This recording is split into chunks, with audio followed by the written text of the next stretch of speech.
Janae. D.A.M.N time. Wake up, it's D.A.M.N time. D.A.M.N time. Truth in the booth and the whole chat line. I walk in with the facts, no fluff in the bag. Hot coffee, cold truth, let me raise that flag. They came for the jokes, but they stayed for the lesson. I turn headlines into business confessions. I don't do fake, I don't tap dance nice. I say what I said, then I say it twice. If the world gone crazy, I'm the morning alarm. With a mic in my hand and some smoke in my palm. Say D.A.M.N. D.A.M.N. Say it one more time. D.A.M.N. If the truth hit hard, let it ride. If the show got value, put some love inside. It's D.A.M.N. Everybody say it. D.A.M.N. Don't just replay it. D.A.M.N. We live in the chat. If the facts hit home, go and tap that tap. D.A.M.N. Hands in the sky, wake up, get smart, let the nonsense die. Tap that tap, drop that love. Shack going crazy when that truth show up. Tap that tap, drop that love. D.A.M.N. in the morning now, turn me up.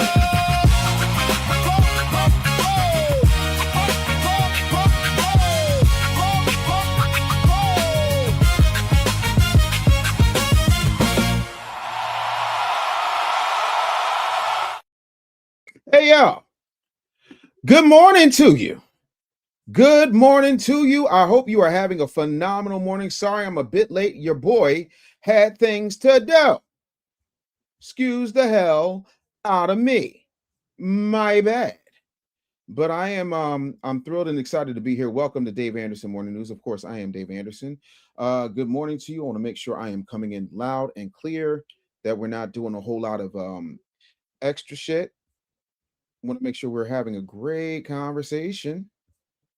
Want to have a great conversation, y'all. And I'm hoping that you are enjoying yourself. Last night was crazy. Last night was absolutely insane. So yeah, man, I'm itching to get it. I'm itching to make it happen. Let me know where you're checking in from. Let me know that you can hear me okay. I want to make sure. So check in. And of course, man, y'all know it's crazy in the chat. So if you want me to recognize your situation, we're gonna need to make sure you get your super chats in, because it's impossible. Like, I be missing out on stuff. I really do. So thank you. We got to get ourselves to a point where we're making it happen. And so I'm gonna just keep it a buck with y'all. I had an entire show planned. I really, really did. I had an entire show planned. Unfortunately, that's out the window. You know what I'm saying? Because so much has transpired between when I planned the show and what's happening right now. It don't even make sense. And so Tasha K came into the chat. Yes, Tasha K came into the chat. And apparently she liked what she saw, because Sunday I'm going on her show. And so everybody want to know, Dave, what you going to talk about? Everything. You know, we're going to have a real conversation. I don't want nothing safe. Don't do the tell us about your journey. No, we're going to talk FBA. We're going to talk about the Tether Doctrine. We're going to talk about black politics, reparations, media relationships, business, the culture. And if Tasha wants to smoke, I bought barbecue sauce. But here's the other thing. Today, you are running D.A.M.N. I got some clips. I got some Instagram foolishness. I got some comic book stuff, because apparently I'm still a grown man who gets excited when somebody just starts to put out a Batman in a new costume. But I'm leaving room for you. Super chats are controlling the conversation. And if anybody watching thinks I'm wrong, please do not write these damn 12 Listen, I just got finished with a dissertation.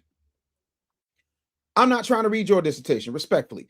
Come up here. And you know what's going to happen when you come up here, right? You know exactly what's going to happen when you come up here. That's a jump in his head. Not like Roland, though. Not like Roland. Yo, what's up, Bishop George? Holler at me, man. Hit me up. I've been trying to get a hold of you, homie. So let's make it happen. I see Brooklyn is in the building. MJ from the DF Dub. What up? VA Bulldog said Tether K is tripping. Again, the studio is wide open for you. It's the diasporawars.com. Studio is open. FBA Convo, you better thank a YouTube member says I heard Tasha K was in Black Alpha's live. Uh-oh. Wyoming's in the building. FBA says I'm loud and clear. Appreciate you. Yeah, no. Rashid said I see you from my city of Philly. Absolutely. I'm from Philly. I live in Philly. I went to Martin Luther King High School, Temple University, so on and so forth. What up, Goldilocks? Good to see you. I hate it here. James C, you better thank a YouTube member says it's too late. The black delegation have traded her FBA side for land in South Africa, by the way. Good morning, Dave. Y'all are wilding. This is gonna be a hard week. I don't know how I'm gonna get to Sunday without this getting canceled because y'all are vile. FBA 1976 said, rocking with you heavy. Keep doing your shit. Well, if you are rocking with me heavy, people, and if you support your boy, I'm gonna need y'all respectfully to go on and get the Tether Doctrine. I'm gonna need y'all to get the Tether Doctrine, not now, but right now. And of course, y'all know we got Afterpay and Klarna, so y'all can go ahead and get it because you're not just getting a book, you're not just getting a research paper, you're not just getting an audio book, you're getting all of my notes, you're getting my doctoral thesis, you're getting the audio companion as well. And we are doing sessions. And so this is a living, breathing thing. And once you have access, it is lifetime access. So you get it once, but it keeps adding because we keep growing, we keep expanding, we keep working, we keep moving, and we keep making strides. And the Tether Doctrine is going to live like the Constitution. We're going to keep adding to it. It is a living, breathing document. And I really, really loved it. R. Boone said that song is fire. It's D.A.M.N time. I love my song, man. But yeah, FBA Convo said, I'm all in for the smoke. Yes, indeed. I'm Smokey the Bear. Buffalo, New York soldier in the building. I see you, R. Boone. Thank you so much for being here. Cellulite's in the building. Says it's about damn time, my G. Yes, it is. Notre Dame said, I'm surprised. Notre Dame said, I'm surprised she said yes. You better thank a YouTube member. Of course she was going to say yes. LS said, Dave, could you ask Tasha K, what do you call an African that scratches their booty? Oh my God. Can we not? Can we not? Because apparently booty scratcher, like we got kids that are not reading on grade level. We got kids that aren't occupied with real things in their life. But African booty scratcher is where people get upset. Why are you gay? I don't understand it. But again, it's not really for me to understand. You are gay. You are gay. No, not me. But I appreciate y'all being here, man. So there is a whole lot happening. Good morning to you. Good morning to you. Good morning to you. Again, shout out to Messy Michonne at her job, which you shouldn't be at. You should be full-time content creating like you got some sense. Bueller. You ain't got nothing to say now. Bueller. Yo, Messy Michonne, get at me. I got something to talk to you about. Shout out to Street Media TV 215 Bueller. But yeah, man, I'm at a point now where we're going to have this conversation. Talking about I'm working on it. Stop working on it. Let's work in it. But anyway, I'm at a point now where people have to understand that we're not playing no games out here. We are truly not playing any games out here. I don't want people acting crazy. I want us to be able to come from a real place and have the real conversations. You know what I'm saying? And can I share something with y'all I'm extremely happy about? My dissertation has been defended. It has been approved. And as of tomorrow, you got to call me doctor. I know some of y'all gonna be mad, and I don't give a goof, but you gonna have to call me doctor. That's it. That's all. And the only prescription I got for you is this smoke. So ifing you want it, and I mean ifing you want it, we can easily make that happen. I'm very big on giving folks this smoke. I really am. You know what I'm saying? And I'm so like beside myself because I worked very hard. And this is the difference. See, this is the difference between me and a Sheen Bryant or Rashad Ritchie. Like, I'm putting my doctoral thesis up for peer review. Like, that's the difference. And not only peer review, but D.A.M.N review, which is why I did the Tether Doctrine the way that I did it. So what you guys have is a research paper. I have not uploaded the actual doctoral thesis and my dissertation up in the folder, but it will be there at the end of the show. And so when I tell you, I am so excited. I hate Messy Michonne. She said real doctor or Cheyenne Bryant doctor. Boo this woman. So I'm not gonna sit here and say I'm gonna do something that's only gonna benefit black people. No. Let me talk heavy for a second. This is for Michonne right now, being a hater. Better, not wounded. Crown. Ain't no revenge story. This is what happens when the receipt starts rapping. Michonne, let me tell you who I am. Bitch, I'm him. With your chest, I'm him. Walked through hell, came back trimmed. Lost 300, gained 10 million in vision. Bitch, I'm him. What you talking about? Cheyenne Bryant couldn't write her way out of a wet paper bag. I'm 23 books in. What is we talking about? Stop playing with me. Real doctor or fake? No, it's real. It's real. Hard as I work. Rashid said, how can I get in contact with you in Philly? All about FBA lineage. We all we got. Listen, I'm super easy to find. I ain't never read for me, and I damn sure ain't about to pick the day to start running. You can email me directly, Dave@businessbullyshow.com, Dave@businessbullyshow.com. I ain't hard to find. Nightcast Media said, finally, a real doctor. Congratulations, Dr. Dave Anderson. Thank you so much. Yes, indeed.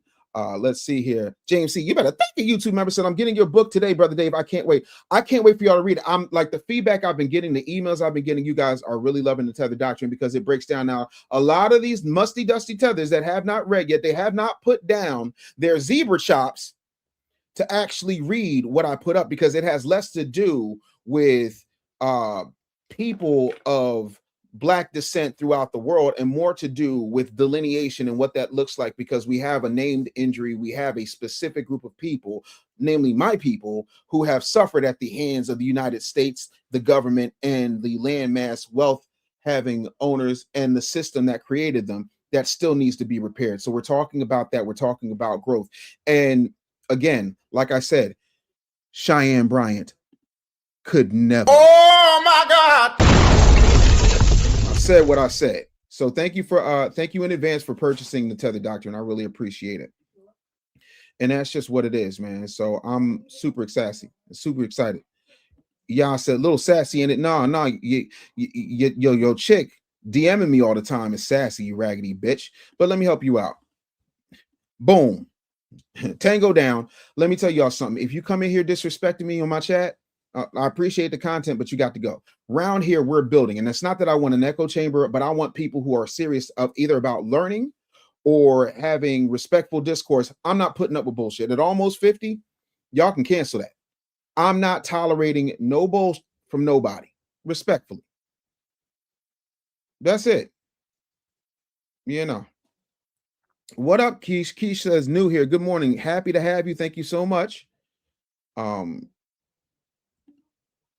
Let me see here. Meesh said they're not offended by being called AB scratchers. They just don't have a legitimate argument. Yep. Yo, I didn't see it. Some Highway 20 Skinny said, Dave, what up? I just got done watching Tariq cook Tasha K. I have not seen it. What up, Terry? Hey. Nightcast Me said, Dr. Dave sent you a DM regarding some Vic Mensa comments. Where's my phone? Y'all see the stuff I got to put up with 678-999-8212. Vic Mensa is what happens when white women refuse to swallow. I said what I said. I don't care if you're mad. I'm not a fan. I think he needs to stay in his musty, mixy tether lane and mind his musty, mixy tether business. But of course, he's not going to do that. You want to know why he's not going to do that?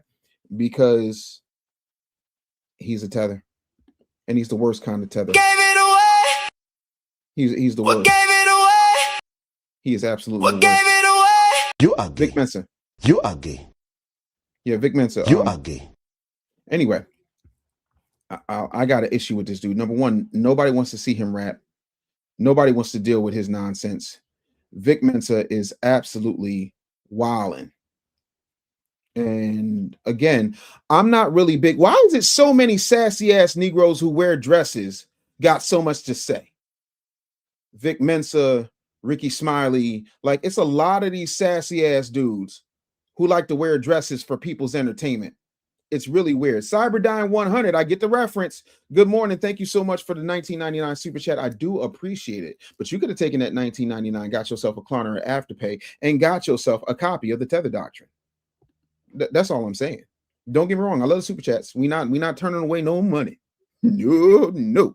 Link.me/the business bully. I need y'all to get the Tether Doctrine. But having said all of that, thank you so much for the super chat and the love. If you got a problem, or you got something you want to say, you can come on up here, say it with your chest. And we're gonna have ourselves some damn fun today. We're gonna have ourselves some damn fun today. Now, let's have a conversation about Tasha K, right?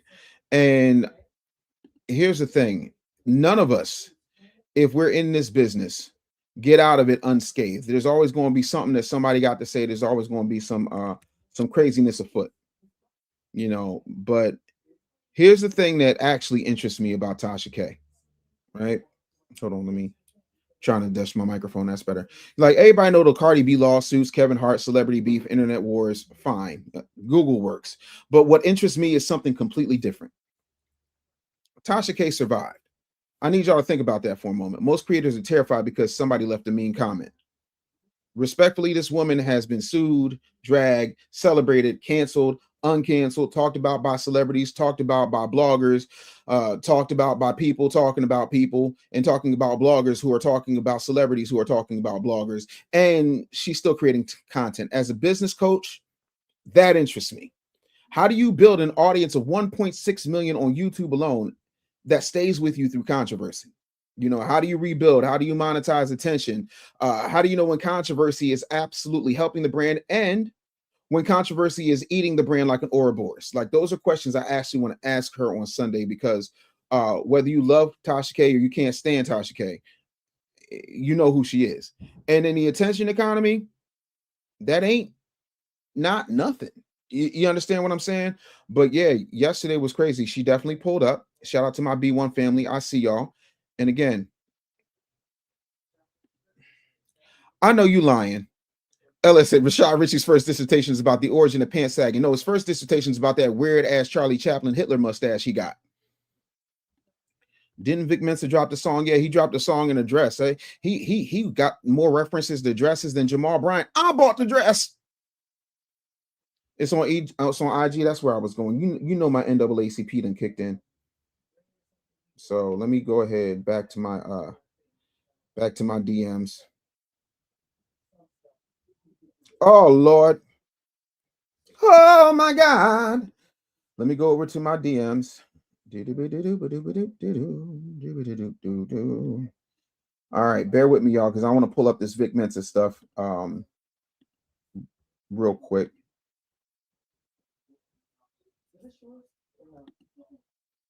All right, so I'm going to pull this up.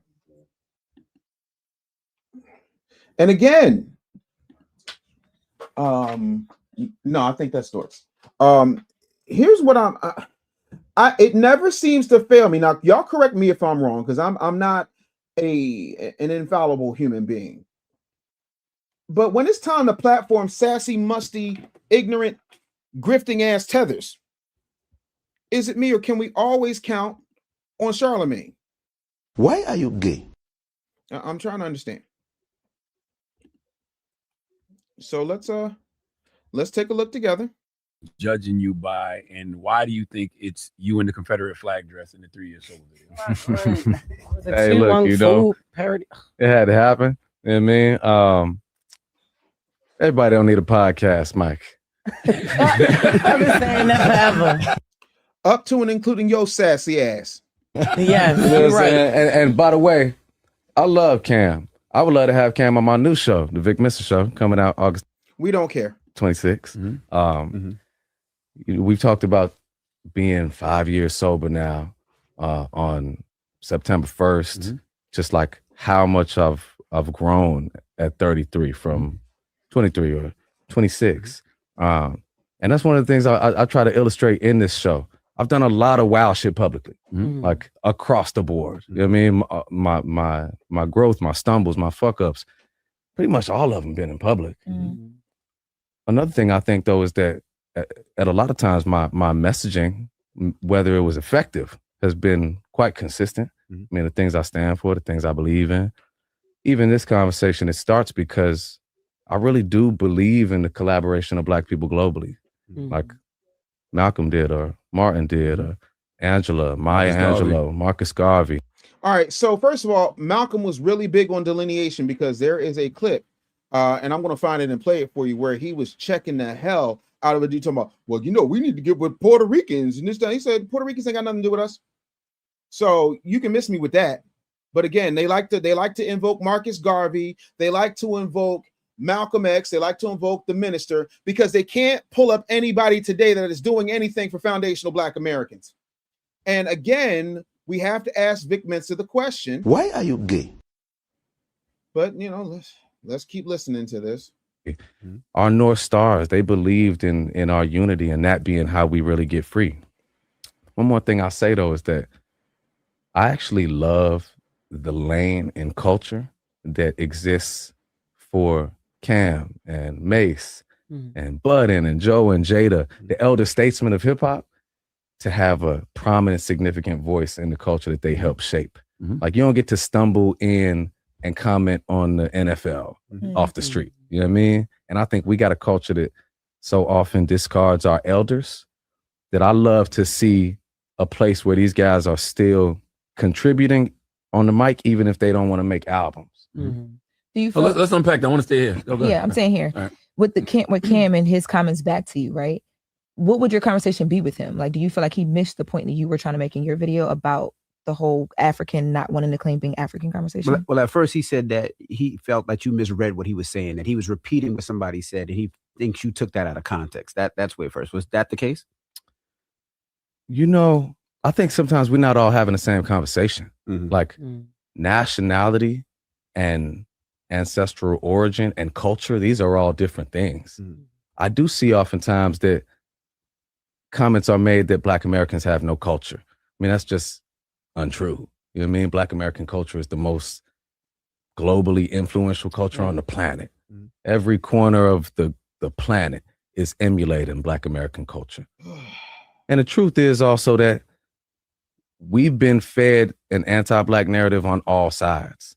Like, as Black American people, we've been fed an anti-African narrative. As Africans, so often I see people fall into demeaning Black Americans because they think it's like their ticket to assimilation or proximity to whiteness.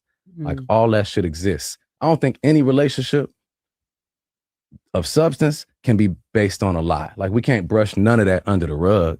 It's all legitimate points of disagreement. But who does it benefit, though, for us to be separated? Is my big question. Like, who makes the money from the disjointed African diaspora, Black people of the globe not being unified? And I do think we all generalize too much, right? Because if you listen to Cam's original comments, you can't make a broad generalization and say Native Africans do not genuinely embrace Black Americans. But there are a lot of Africans who do not embrace Black Americans. Sure, they do look down on us. So I understood what Cam was saying, but it was just a broad generalization, I think. A broad brush is gonna miss detail every time. You know what I'm saying? Man, I've been looking into some of the knowledge, and like, you know, these are a lot of type of things that I break down on my new show. There's a company called Geo Group. It's the largest private prison company in America, responsible for incarcerating thousands of Black people here for profit. You are gay. Modern day slavery. You know where Geo Group is also operating? You are gay. South Africa. They got thousands of beds in prison facilities incarcerating Black Africans on the continent for profit. So it's like, yo, we actually do share a lot. We share a literal common oppressor. We share a common enemy, and it benefits them for us to think we have no common. I just want to point something out. Vic Mensa's people fled from Africa. Where's all the fighting the common enemy if you over here hiding from the common enemy, putting on a dress and picking oranges in your backyard? I'm trying to understand, where is the unity when Haitians don't get along with Dominicans, Jamaicans don't get along with Haitians, Nigerians don't get along with each other? Because if you're looking at the Yoruba and the Igbo, they fighting each other. You got illegal Nigerians being kicked out by South African Black Border Patrol. So I'm trying to understand, where's the unity in the fighting against the common oppressor then? Can somebody break that down to me? I'm asking. Why are you gay? I'm waiting. Anybody. He's not a foundational Black American. Why is he talking? This is super goofy. And notice how he completely just dodged the question and came back to my show, the Vic Mensa show, and I'm Vic Mensa, and Vic Mensa is Vic Mensing, and I like Cam, and I would love to have him on the Vic Mensa show because it's the Vic Mensa show and the Vic Mensa show. And by the way, the Vic Mensa show, I like the way that dresses feel, so that when the wind blows, my very, very small nuts can feel the wind up against them. I'm so mad at this sassy, light-skinned, nonsensical BS. And Charlemagne's over there looking at him like, oh man, this is deep. No, it's not. On the ground. Which version of Vic do you think people are still judging you by, and why do you think it's you in the Confederate flag dress? And you see how he avoided the Confederate flag dress question completely? That was the whole clip. He never once addressed the actual question, because what you got was what I like to call, wait for it, ladies and gentlemen, top tier tether babble. Gave it away. I am so sick of top tier tether babble. FBA Convo, you better thank a YouTube member said, this nigga Vince is clearly working with the ops. He is the ops.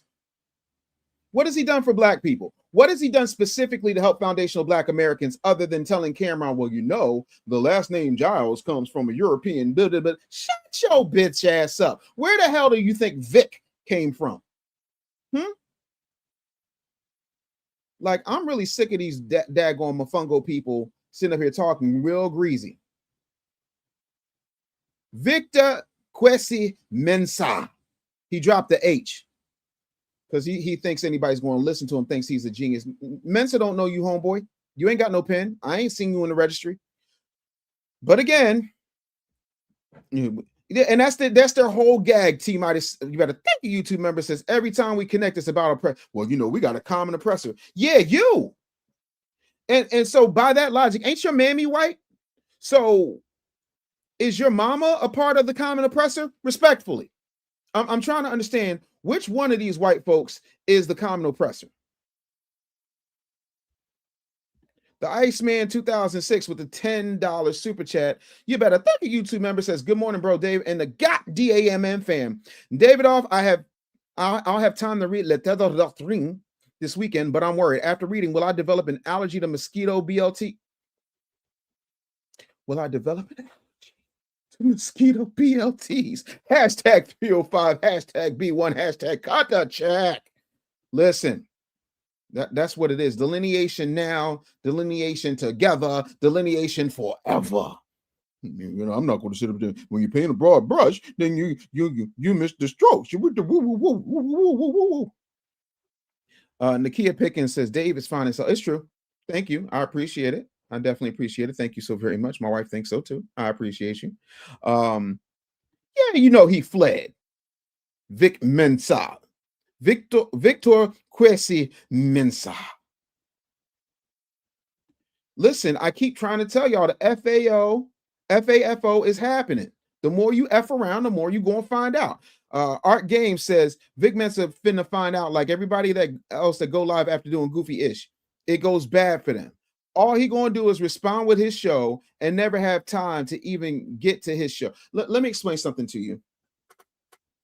I don't give a damn how many orange trees he sits under with Chance the Rapper. I don't care how many times he sits down with Van Lathan Jr. Shout out to my boy Van Lathan Jr. what's not going to happen is you're still going to catch plenty of tether leather. What gave it away? You're going to get leather. Yep, it is BTA.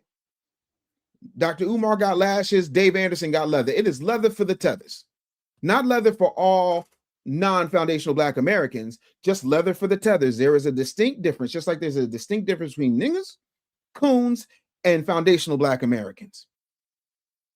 There is a distinct difference between people in the diaspora, that's the African diaspora, and people who are tethers. And y'all already know. So I'm not going to sit here and say I'm going to do something that's only going to benefit Black people. No. Yeah, absolutely. He over here talking about all the suppression, but you're rich and you're picking off oranges from your tree with your I love DEI shirt. Of course you do, because DEI benefits your white mama, sir.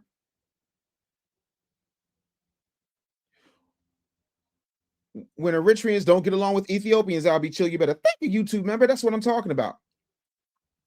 And people don't seem to understand. No one is saying that there is not African blood in us. What we're saying is we're a completely separate ethnic group. That's it. No person ever in the history of Asia went to Vietnam and says, you know what? You know, Chinese and Vietnamese and Korean and Indian, well, y'all all Asian. Tell an Indian he's a Pakistani, even though the only difference between Pakistan and India is an imaginary line 100 years and a border. So what is we talking about? Y'all want to unite so that you can then practice flat blackness so that you can take care of our achievements, because y'all ain't invent nothing but fleeing. Respectfully. Art said, I will be there if I ever catch him live. You better believe I will have some words for this goofy. He is goofy. He's absolutely goofy. TD Mighty said, don't do that. I'm light skinned. No. You cool. You cool. You don't act light skinned though. He be acting light skinned. He is the worst kind of tether mouth. And that's my other question. Does this man have a hit? Aside from him being on the Shy, and I was so happy when they offed him, he gets on my last nerve. I don't know no Vic Mensa songs. It ain't like he Busta Rhymes. It ain't like he Noriega. I'm talking about non-foundational Black Americans that make music that I actually like. It ain't like he Biggie. Hell, I know more Burna Boy songs than I know Vic Mensa songs. In my new show, the Vic Mensa Show, I'm surprised he ain't do a deal with the Black Effect. They like them type of Black people over there. Because nobody wants to get in bed with the prototype.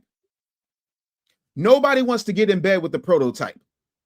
Because the prototype is coming with receipts. And the prototype don't duck no smoke. Real rap. I stand 10 toes down on that. And anytime somebody out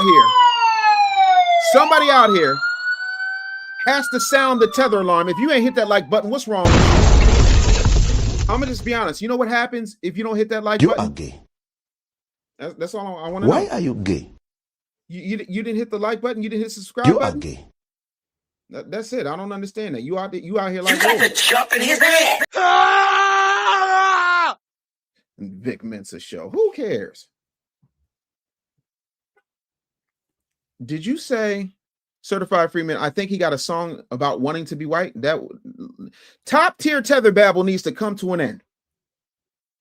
Top tier tether babble needs to come to an end. He need to go back and put on his little blonde wig and do that. He need to go ahead and get in his little Versace dress because he's good like that. He likes that. This your boy, right? Whose man's is this? Whose man's is this? This your boy? Y'all co-signing this? Y'all co-signing this? Why are you gay? You are gay.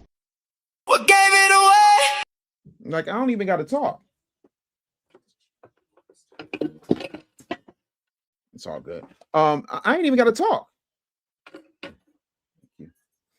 Like, to me, all he want to do is promote his little wackadoo mixy show. And again, I think everybody should be able to have a platform. Well, you know, there's too many people out here with podcast mics. Yeah, because we got to be here because you here.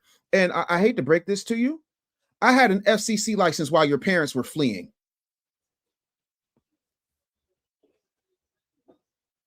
Charlamagne in the Hall of Fame, Wendy Williams in the Hall of Fame, Ricky Smiley in the Hall of Fame, Tom Jordan in the Hall of Fame. I'm sorry. You know what all those people I just named had in common? You know what they all have in common, Vic Mensa? This guy. So respectfully, you probably enjoyed too much, but eat a deal. 8-1.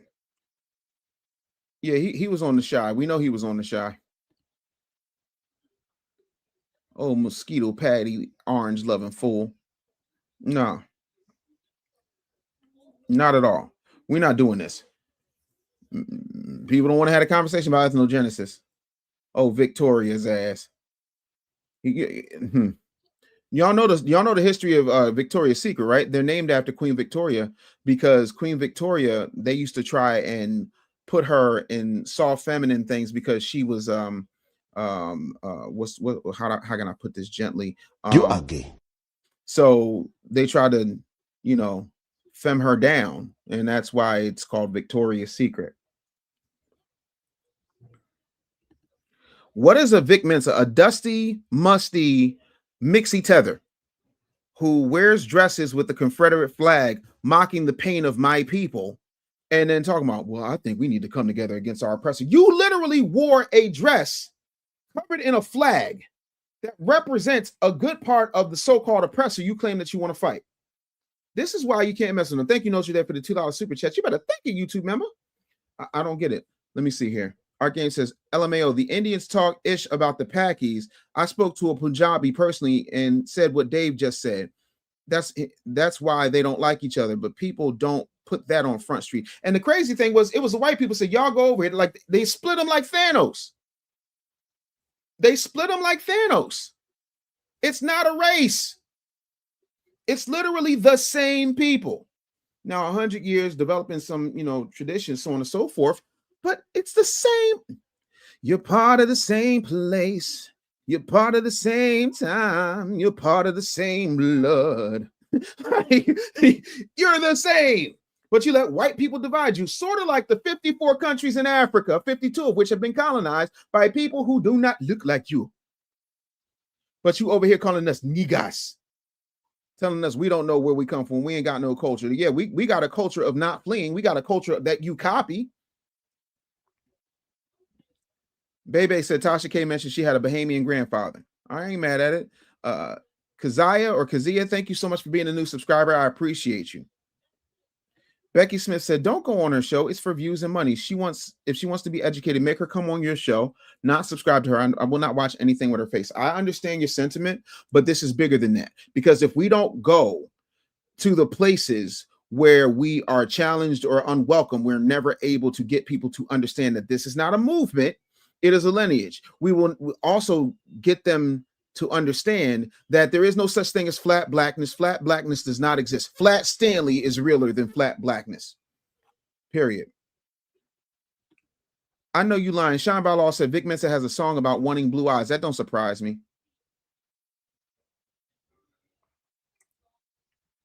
Turtle Islander says you can sense the tether type. What gave it away? What gave it away? Patrick said, did you already get paid to go on the show? Nobody cut me a check.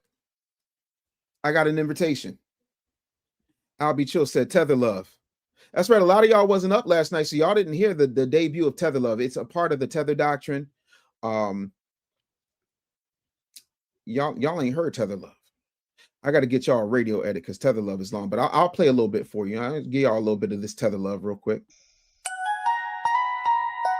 Sometimes love makes you see things that nobody else can see. And sometimes that's the problem.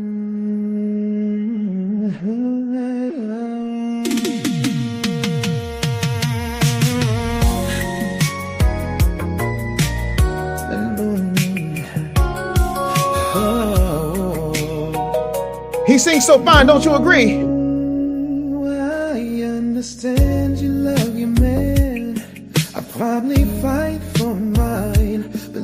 can hold somebody close without rewriting time. Cause people have their history, your people have one too.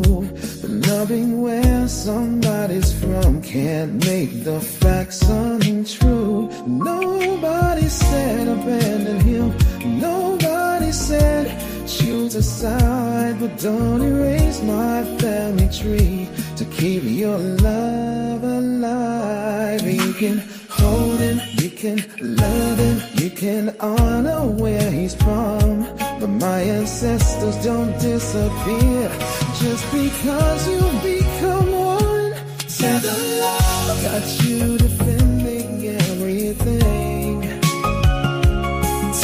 If you can, just put your lighters in the air. Changing what the words mean. Tether love, I know your heart is speaking loud, but loving him don't make my lineage a hateful crowd. Tether love, you don't have to choose between his history and everything my people need. Just love and let my bloodline be. Your tether love don't have to tether me. Because clan. All right, that's all y'all get. That's all y'all get. Shout out to Dimple718 with the gold coin. Appreciate you, Demps. Thank you so much for that. And we got another super chat here. Let's see here. Thank you for the gold coin, Soul Stoic. Appreciate that. Thank you for the guitar, Jesse Van. Jesse Vashon Mercer. Thank you for the 1,000 jewels. I really appreciate that. Yes, indeed. Tether love. Right there for you. Yeah. I'm so upset y'all over here trending in the chat right now. Hashtag tether love. I hate y'all so much because y'all encourage the foolishness. Y'all encourage me to be foolish like this. Cosmic Rose with the 1,000 jewels. Thank you for the GOAT trophy. I do appreciate it. I am the GOAT herder. Yes, indeed. Have you gotten the Tether Doctrine yet? I'm going to need y'all to go ahead and click the link for that. It's right there. Get it now. Link.me/thebusinessbully. You can do Klarna or Afterpay. And this is a lifetime access to everything in the Tether Doctrine. So I'm extremely excited for you to have it. I'm extremely excited for you to participate in it. It is absolutely awesome. Yeah. Tether love. Yo, so make sure y'all head on over there. I'm just I'm beside myself with this Vic Mensa mess. It's crazy.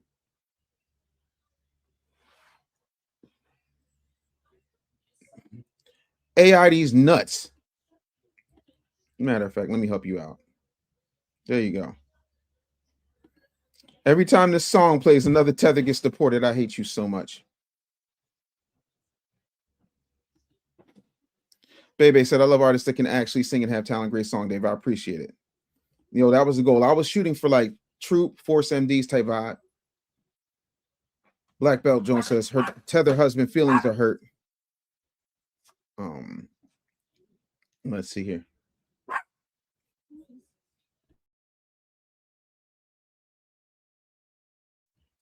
Yeah, man. Let's see here. I hate y'all so much. So they don't make music like that anymore. Sure enough, don't. Slow jam tether banger. Listen, if you're an artist, you should be able to do everything. Yes, I put the lighter up. Yes, I did. Yes, I did. Yeah, exactly. Like a lot of times people be playing like, and y'all, I just did Tether Love 1. It's a 6-minute song. All right, talking about I need Tether Love 2 with Keith Sweat beats and auto tunes. The intro break makes me think you fitting to throw that sweat on. I hate y'all so much. Well, this is why I can't get nothing done. Because y'all just keep kicking my AUDHD and just moving me down the lane. Tip said, Dave, what is wrong with you, my bro? My side is hurting. You don't like that tether love? Listen. Mr. Dub says, Dave, I'm glad you pulled up last evening. That pre-talk about Tasha K's hurt feelings about name calling. I don't get it. Love the Tether Doctrine, though. Thank you so much for getting the Tether Doctrine. If you haven't gotten it, go ahead to the link. It's also in the description.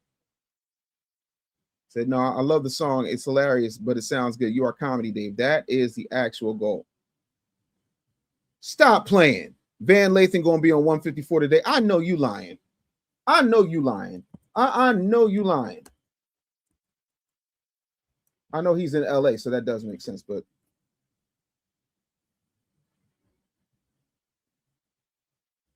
oh, 2 days ago. Oh, here we go. Well, let's go ahead and I didn't even know that this was a thing, but oh, it premieres in 30 minutes, so we're gonna come back to that. We damn sure gonna come back to that, but yeah, no.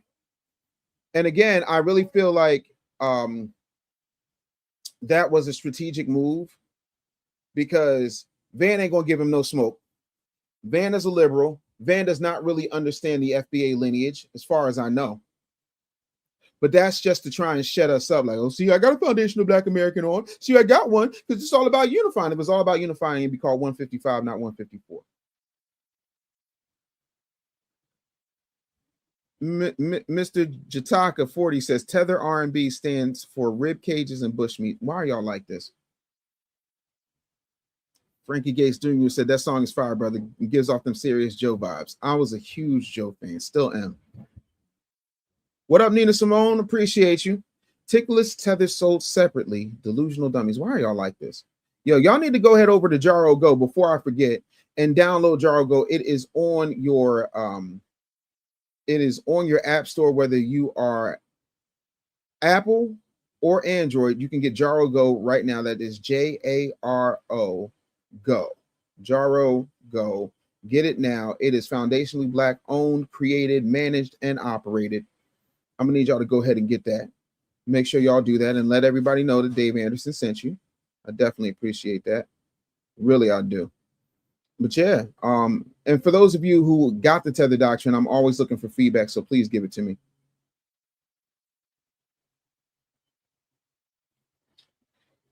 Miss Donovan, I'm sorry, Miss Devonna Chapman said, when you played the Tether Love song, me and my husband put our lighters up. That's what I'm talking about. Put them lighters up. Early BBD is crazy. You know what I'm saying? Because they tears I see drop from your eyes. Tell me why you cry. Good record. Me and Simone says, time to pull up. Pull up on me.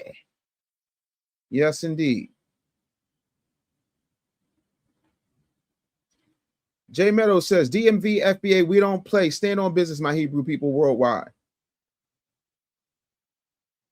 Yo, Black Belt Jones 215 says, we appreciate you for being and for the ability to get on these platforms and represent us right. Yeah, I'm not going to have us out here. Yes, Van Lathan is a Democrat. He loves the liberals. That man loves to be liberal. FBA Convo says, so Godfrey, stop calling this man Godfrey. Godfrey really fled from the Dave Anderson interview. You better thank a YouTube member. We're still trying to work it out. It could be next week. I'm not sure. It's that and the third. Oh, Soap said, get a damn job. This is my job. Booting your bitch ass out of my chat. See, I'm working just that quick. I know that's right.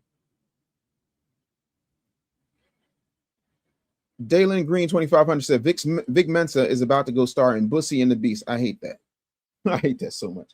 FBA Combo said pathetic Godfrey don't stand no business like my FBA family. You better thank a YouTube member. Anton Hill says, why is Godfrey dodging you? I'm hoping against hope that is not the case. I really am. But again, I just want to have a substantive conversation, and I don't think Van Lathan is the person to have that conversation with Godfrey. He can talk about his own Black experience. That's fine. Fiction said, is Dave's Financial Freedom book on Amazon? No, you can get it at the link in my bio, which is link.me/thebusinessbully. And I will say this, if I'm going to do something special just because y'all are here today, if you get the Financial Freedom book, you'll get the Tether Doctrine. If you get the Tether Doctrine, you're going to get the Financial Freedom book. How about that? How about that? I'm going to throw it in. And the Financial Freedom book in and of itself is $100. So, you know, you're literally getting 2 for 1, plus the album, plus the live private convo, plus the audio presentation, plus the breakdown, plus the 25 questions you never thought to ask when being confronted by non-foundationals. So if you want it, again, it is link.me link.me/the business bully. Link.me/the, y'all know I can't type and talk at the same time, business bully. Make sure y'all go on and get it. Let's see here.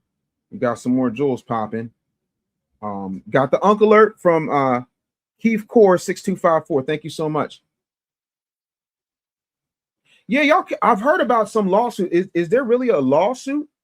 Are foundational Black Americans suing Tasha K? Is that what's happening? This is all news to me. So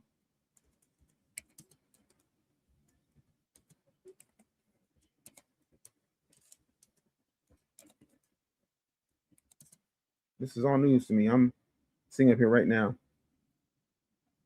Yeah, I know about that one. Oh, okay. So let's go ahead and watch this O'Shea video, because apparently there might be.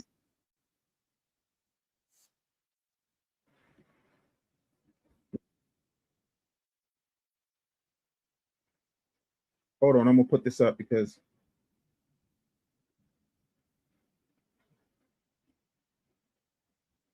something that he said during that interview that really pissed a lot of people off. The Chinese American has a base. He knows he's from China. The Italian American knows where their grandparents came from in Italy. They know the first person from their family to come to America and start that line to make them Italian American. Same goes to everyone else except the African American. Damn. Many people took offense to Burna Boy's assessment, but there was one person who came to his defense. Why the f are you apologizing for saying that Black Americans need to know where they come from? You do. For many people, this was not a surprise because Tasha K is married to a brother from Mali, and they have been in that marriage for over 20 years. And although Tasha K deals in what I would consider the Black American commentary or celebrity space, she is a hardcore Pan-Africanist. She believes in working with everybody in all the communities and that the beef between Black Americans and Africans should stop. But that was 2023, and a lot has changed since 2026. He's right, you know. From 2023 to 2026, the talk about delineation from the diaspora has grown exponentially. So much so that the terms #FBA or Foundational Black American is being used by mainstream media outlets and big time commentators. We see it all the time. And some of this backlash has come back towards Tasha K because she is married to somebody from Mali. And she would come out and address this on her show. Here's what I think about the FBA movement and any other movement that has to do with Young Pharaoh, Brother Polite, Dr. Umar Johnson, all of these movements that y'all look up to, all these men, okay, that I guess guide you to help elevate your consciousness. The first thing that Tasha K attempts to do is to combine the foundational Black American community inside of the conscious community. And if anybody remembers some of the conscious community channels here on YouTube, such as Sodnetter TV, or just any of those channels in the pro-Black space, you would notice one thing, that the conscious community. Y'all know I'm not Pan-African. I don't believe in Pan-Africanism. I believe in doing global business, and I do global business with all types of people, white people, Asian people, Africans, Jamaicans. I don't discriminate, because any dollar I get, when it hits my hand, it becomes a foundational Black American dollar that I can then go and pay foundational Black American people. That's how that works. But I'm not going to, at the expense of my people, disrespect my people in the process. And that is my issue. And Pan-Africanism tends to be a one-way street because it's an ideology. It's not even a practice, because no one has yet to tell me, not what's his name? Babar Labamba, Dr. Babar Labamba. Can nobody tell me how Pan-Africanism in the past 25 years have benefited foundational Black Americans? But I digress. It's largely Pan-African, which the foundational Black American community is not. She talked about certain guys like Brother Polite, Dr. Umar, and Young Pharaoh. All of those people are largely in the Pan-African world. And what this really reveals to me is that Tasha K has not either researched or really understood the claims of the foundational Black American community. But she would continue. Here's what I would say about the FBA movement. It's no different than the KKK. Meant to divide. Oh my God! Meant to separate you, to isolate you, to have you looking at other races that look like you and hating them for no reason. The claim that the foundational Black American movement or the foundational Black American lineage is equivalent to the KKK needs to be addressed very quickly.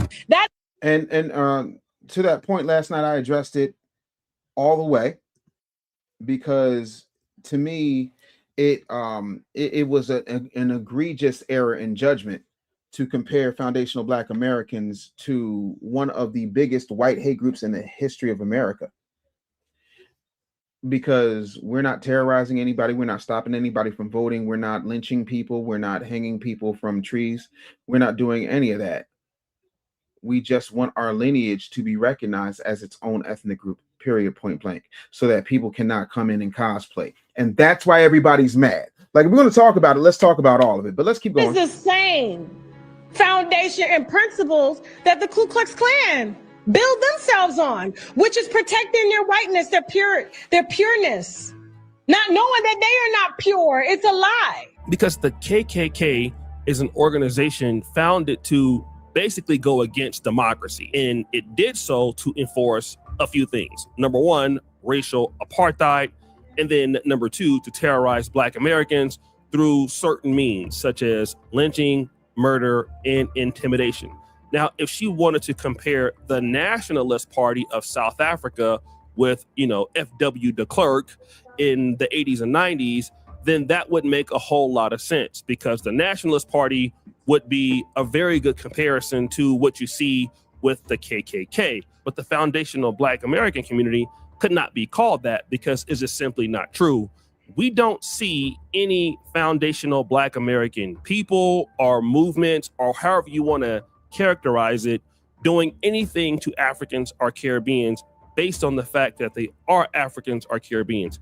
Can you show me any Black Americans who have lynched any Caribbeans or Africans? Can you show me any Black Americans targeting Africans or Caribbeans to kill them simply because of their ethnicity?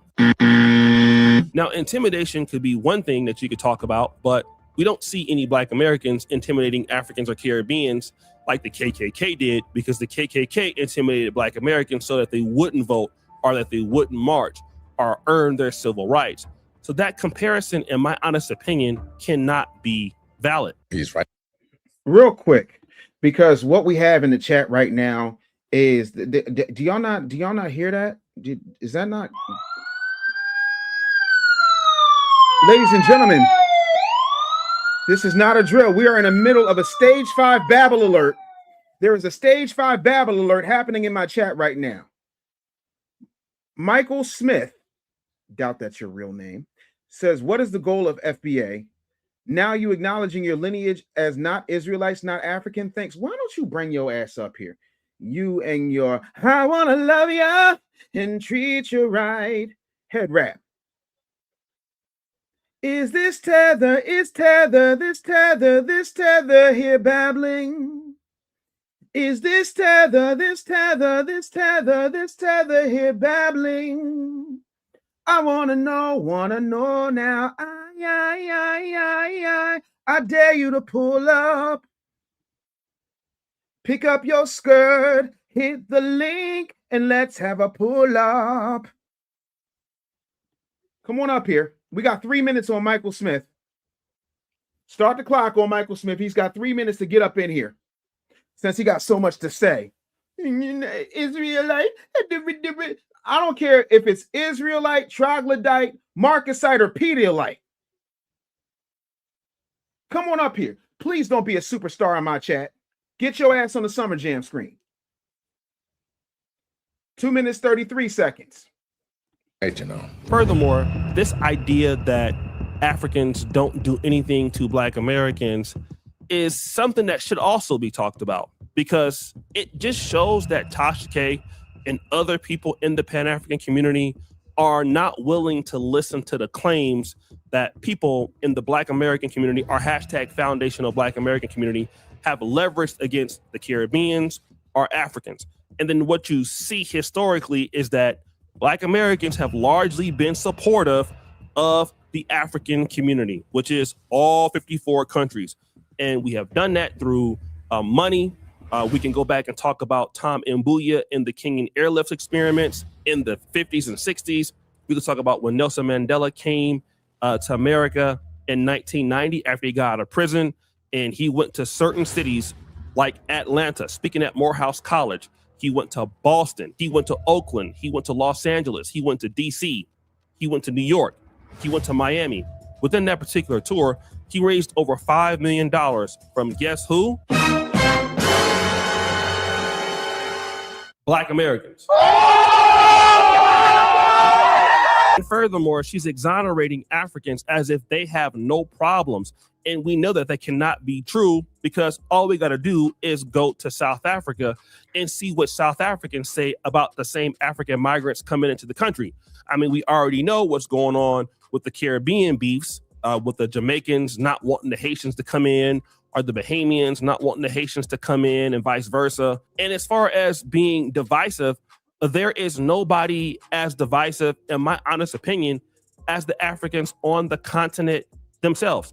I mean, we could even look at Tasha K's husband's home country. And again, he's an individual, and I'm pretty sure he's a great guy. I've heard a lot of nice things about him. But let's talk about being divisive. Mali itself is divisive. How do we know that? In the last 14 years, Mali has exercised not one, not two, but 3 military coups in 2012, in 2020, and in 2021. Let's talk about the 2020 coup. They were in a West African community called ECOWAS, which includes Liberia, which includes Ghana, which includes Nigeria, which includes Senegal, and certain other countries, right? Liberia, Sierra Leone. Guess what Mali did? Well, because they did a military coup overthrowing the current government, they got sanctions. And instead of working it out with ECOWAS, they decided to leave. Mali, Burkina Faso, and Niger formed the Alliance of Sahel States, also known as AES. So if that's not divisive, I don't know what is. And then Mali itself is full of division. Oops. Oops. Oops. Let me say it one more time. Gave it away. Got it. Let me read some super chats real quick. Shout out to Tada with the 10 jewels hiding. Shout out to Mike James. Who? Mike James. James with the Uncle Alert. O'Shea Duke Jackson with the big 50,000. Is that Ugandan coins? Is that Ugandan coins? He said, thanks for the review. Keep up the awesome work. Appreciate you, homie. Thank you so much for the support of the channel. Everything you do, really appreciate it. And you know, I'm going on Tasha K's show tomorrow, right? I mean, on Sunday, right? So we gonna have a conversation. And she pulled up in my chat last night. O'Shea, I don't know if you was aware of that or not, homie, but I want to keep rolling because he's giving out receipts. O'Shea's giving out receipts. Everybody want to talk about how divisive foundational Black Americans are, but there are 54 countries, hundreds of thousands of tribes, thousands of gods, different types of Jollof. There is a bushmeat crisis, but we're divided. Y'all keep talking about the common oppressor. How come y'all ain't got the common oppressor off that continent? I'm sorry, Bueller. Anybody? What gave it away? All right. Look, if you come up here, you have to put your camera on. I'm not talking to an unavailable person. So put your camera on if you're coming backstage. Those are the rules.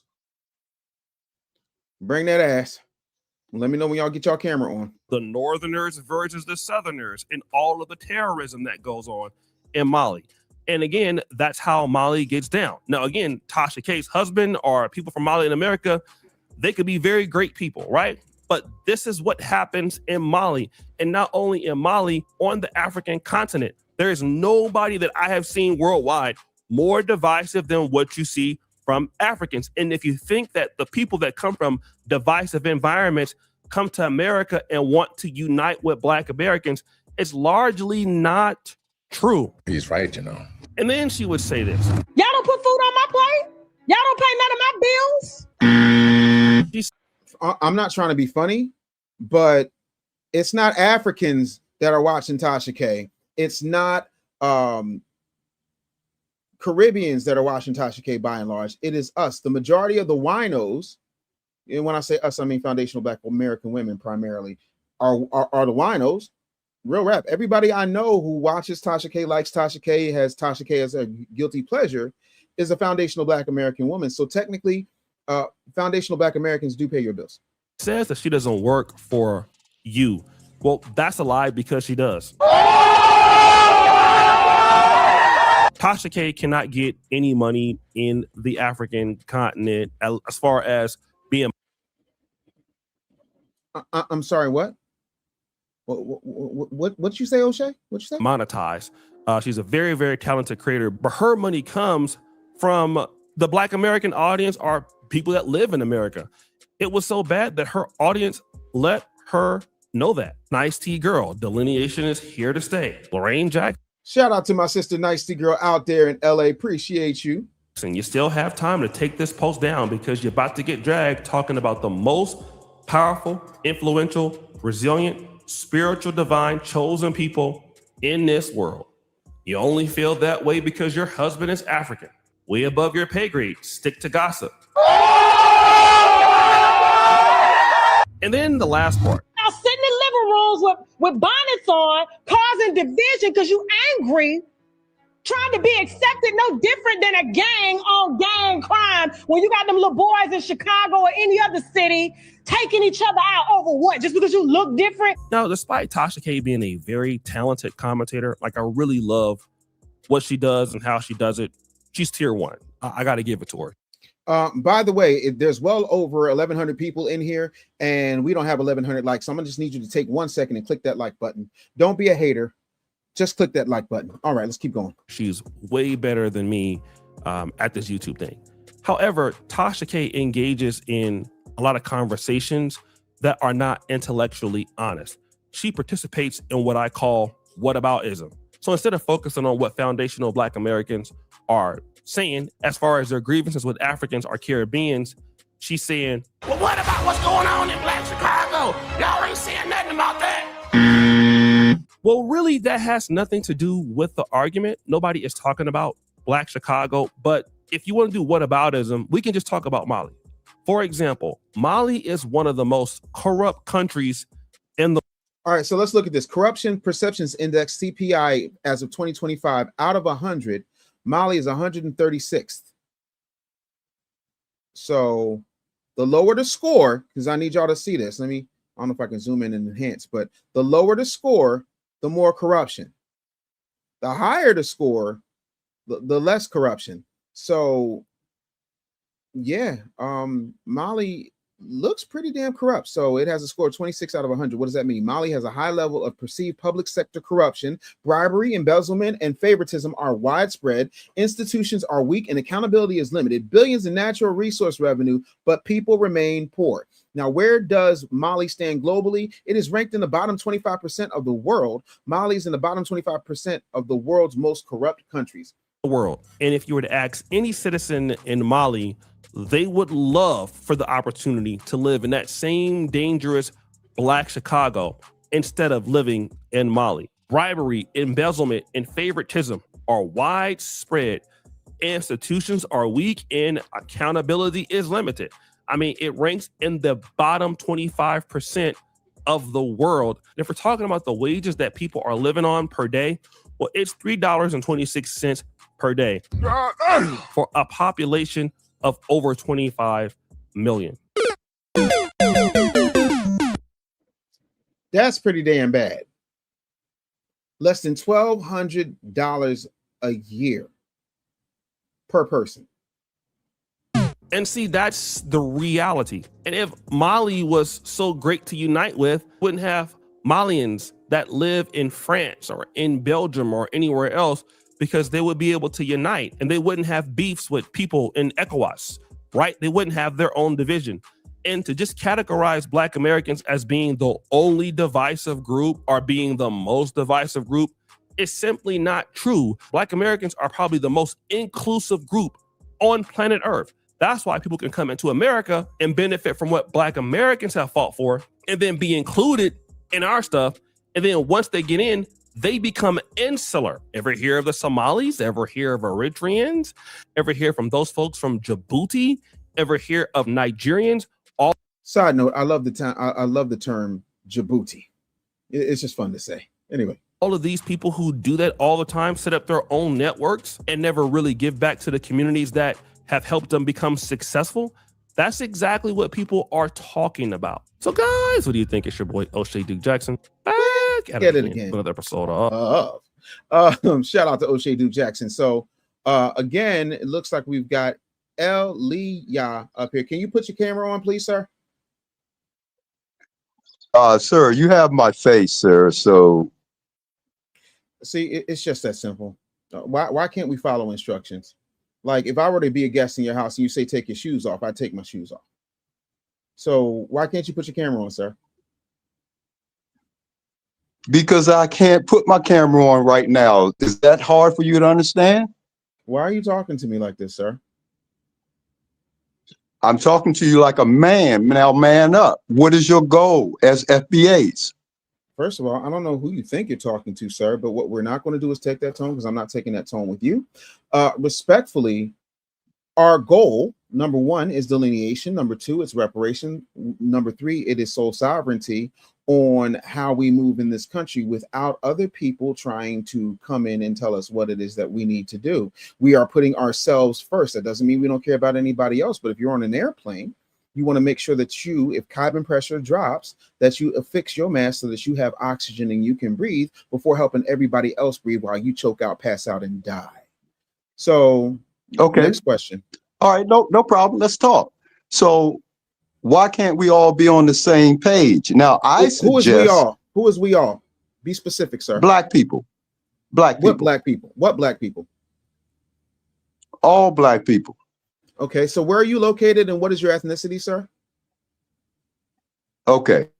Black people. I'm a Black American, right? Okay. You asked me and then you said no. No. You asked me a question. I'm answering it. No. Specifically, where are your people from? Because saying you're a Black American can mean a vast amount of things. Are you a foundational Black American? Are you a Jamaican American? Are you a Nigerian American? What kind of Black American are you, sir? I'm a descendant of the transatlantic slave trade. That's what I mean by Black. Okay. Scattered to the four corners of, we scattered all over, right? I'm saying that this is not just that we don't say page. Breaking up. Wherever you were before, can you go back because you're starting to sound like a transformer? Can you go back? Because can you hear me now? Yes, sir. Okay, I suggested our goal be true freedom and this for all Black people. What's wrong with that being our goal? Why do we hate true freedom and real justice for all Black people? First of all, what you're doing is a straw man argument. The first thing that I need you to understand is nobody is stopping anybody else from getting the freedom that they need to get. If in fact, I get robbed by somebody from North Philly, me going to a person in Oklahoma who happens to be a robber, he ain't got nothing to do with the person who robbed me from North Philly.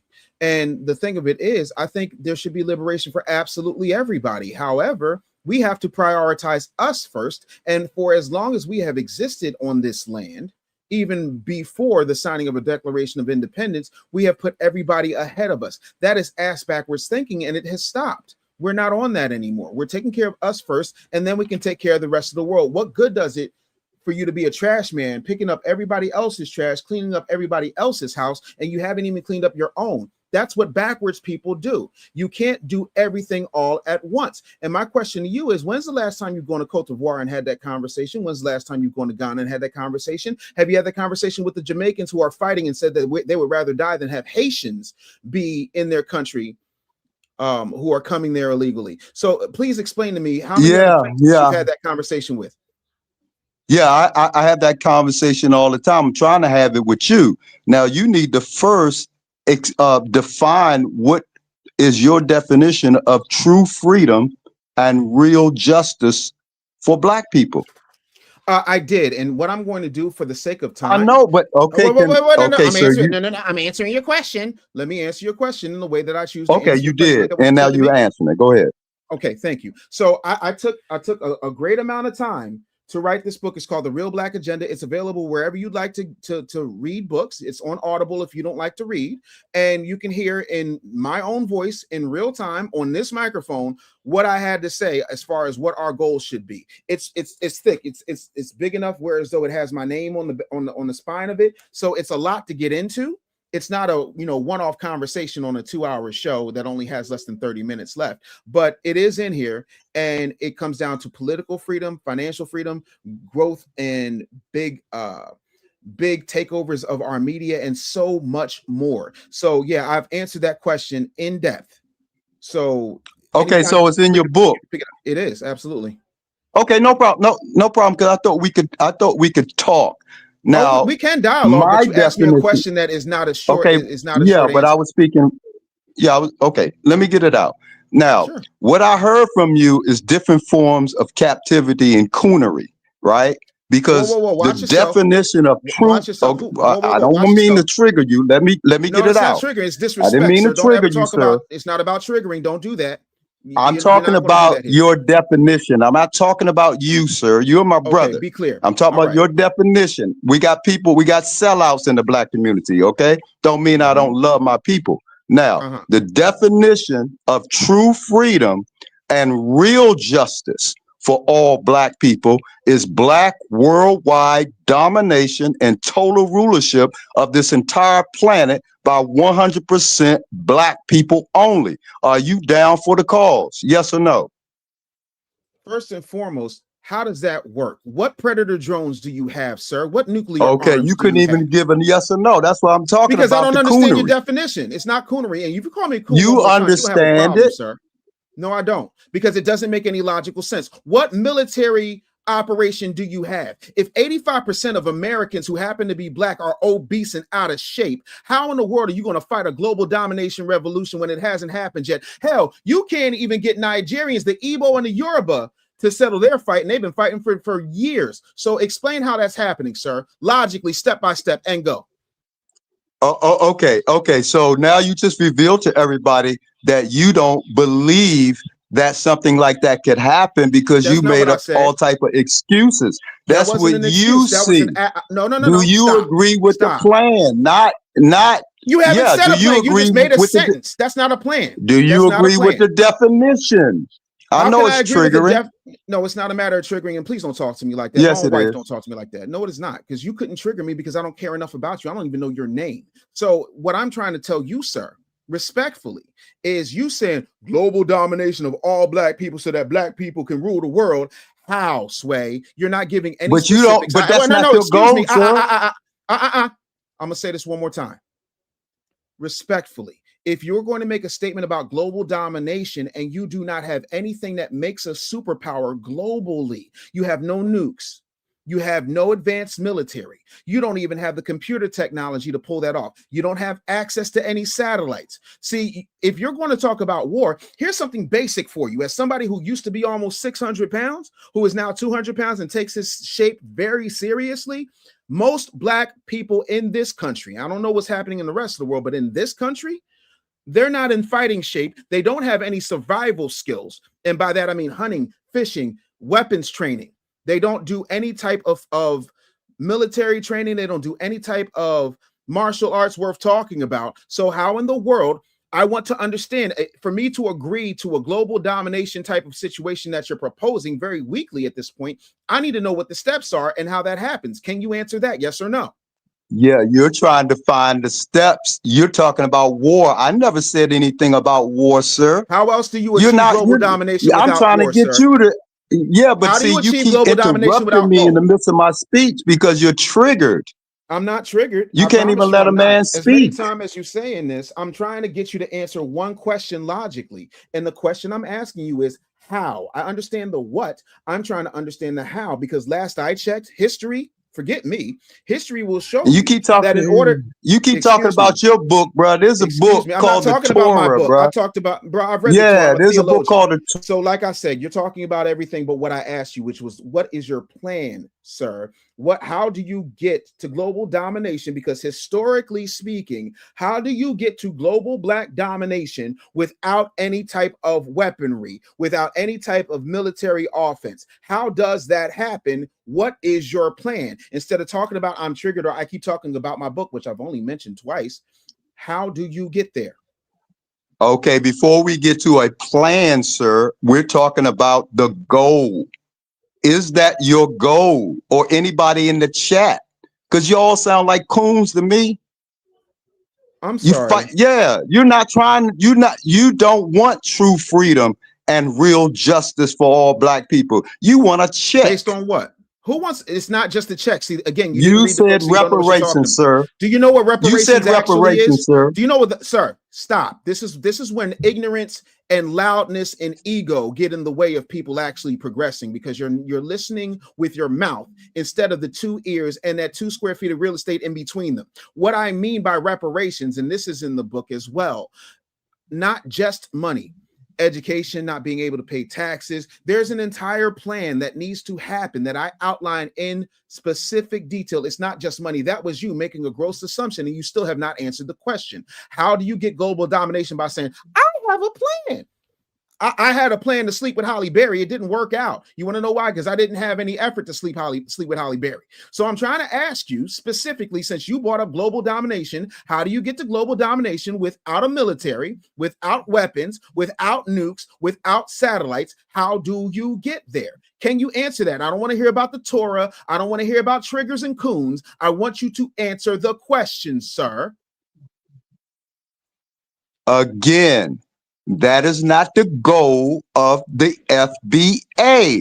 They're not seeking black worldwide domination and total rulership of this entire planet. That you're not there. So I want y'all to elevate your minds.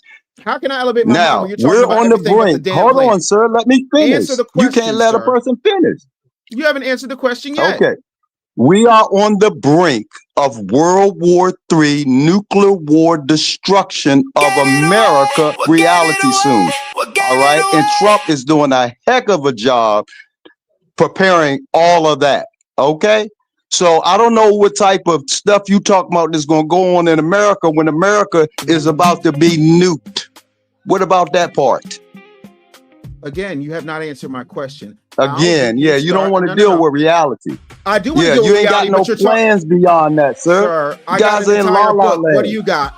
No, I'm not in La La Land at all. You haven't read anything yet.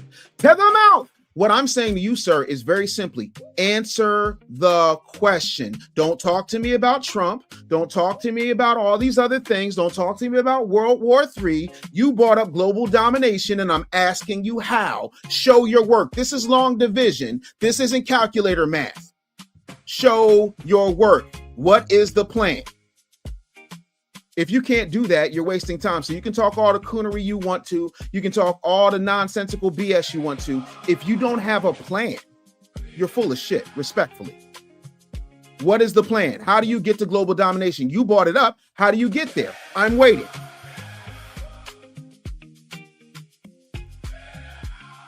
Still waiting.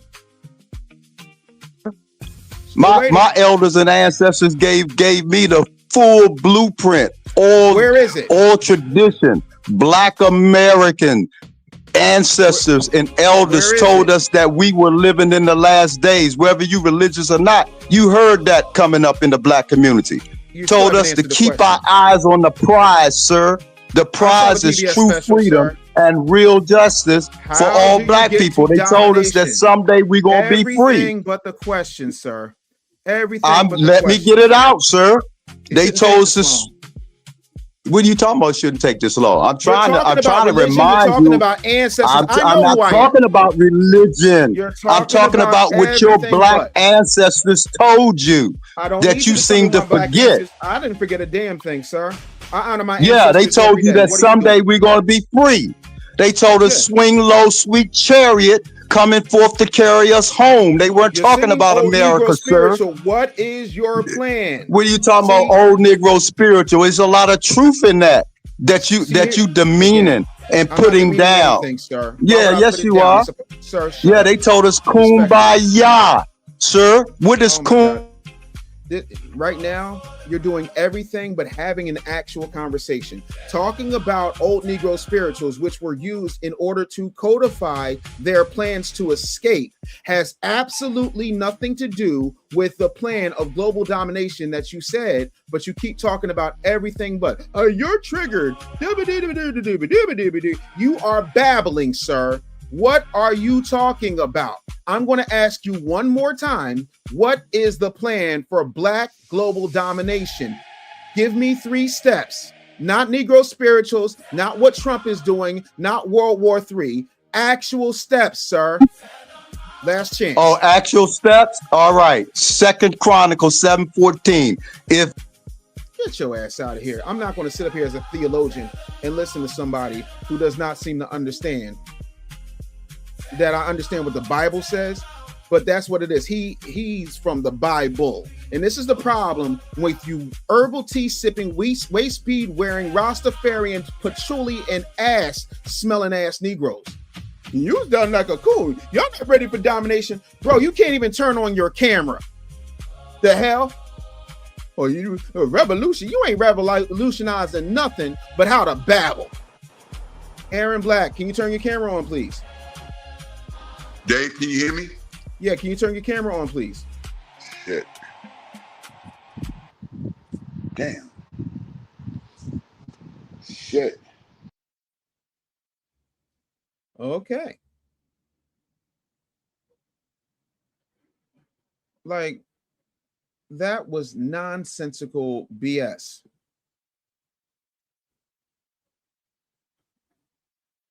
Y'all not ready for that. And like, if he's not a tether, he sure danced like one. I don't understand why these people trying. Like, I didn't know who the hell he was talking to either, Mika. I have no idea who he was talking to. Just nonsensical plebiscite BS. Absolutely, Anna Jackson, 100%. Yeah, like these people are insane. You need to. I don't need to do anything but stay black and die. He absolutely wasted 10 minutes talking about nothing. You're triggered. No, not at all. Why would I be triggered by somebody that can't even turn on a camera? He probably ain't paid his Boost Mobile bill yet. GB Smooth says, very good book. Thank you so much. Like, I'm gonna need him to stop. All this gold post movement. AB Bank said this FBA cult is funny. Why don't you bring your bitch ass up here and tell me about my cult then? Since it's a cult, come on up here. Bring your bitch ass up here. You got 2 minutes. I'm not giving y'all 3 minutes no more. It's 2 minutes. You got 2 minutes to come up here. Since it's a cult, come on up here. There's the link. I got time today. I got time today to prove that your mother would have been better off swallowing. Come on. Todd Ramirez, you getting the boot too?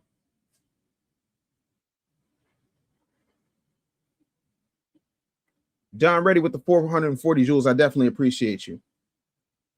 Yeah, they don't have that conversation about Nigerians getting kicked out by black South Africans, not the Afrikaners.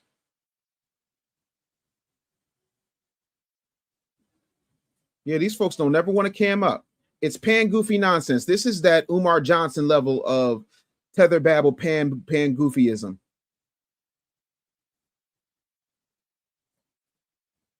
Messy Conservative says, why doesn't he understand ethnicity? People on the continent just don't call themselves black. What a dummy. Yeah, he's a moron. And that's what happened. And he is not from Wakanda. He's from what kind of? What kind of stupid are you? That's where he's from.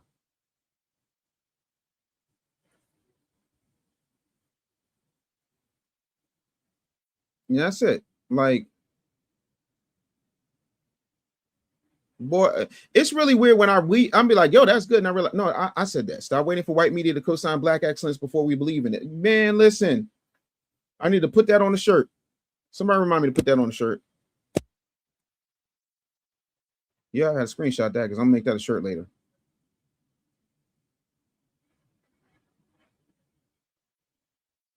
Are you down for the cause, my brother? Slow ass people. You better thank a YouTube member. Me mine says, I feel like he's called in on Tariq's show. All crazy. Let's see here. Thank you to all the people who are cash apping me. Definitely appreciate that. Thank you, Brown Eyes. Appreciate that so much. Thank you, LS. I appreciate that. Says Kuyo86 says, what the hell is he talking about? Global domination. Who's he think he is? Pinky in the Brain. I don't know, Brian. But if woodchucks could chuck wood all day, why are they sitting there not chucking wood? Narf. Like idiots, man. Messy Conservative 199 Super Chat said the dust has settled. Hand up on Jabba Juice. $2 Super Chat from Price saying there is no all black people. FBA is now separate. One fish, two fish, red fish, blue fish babbling. Thank you, L Trailer, for the $2 Super Chat. Oh boy, the living embodiment of Oswald Bates. Thank you for the Super Chat, Iceman. K. Guillory said, in case y'all didn't hear him, he said, what gave it away? It was the plebiscite babble. Listen to Babble Crazy. Anton Hills with the Uncle Alert. I definitely appreciate you. Thank you so much for being here. Could you please click the like button and click the subscribe button if you're not already subscribed? It really means a lot to me, and it helps. Light Beam says, victim narrative is a cult.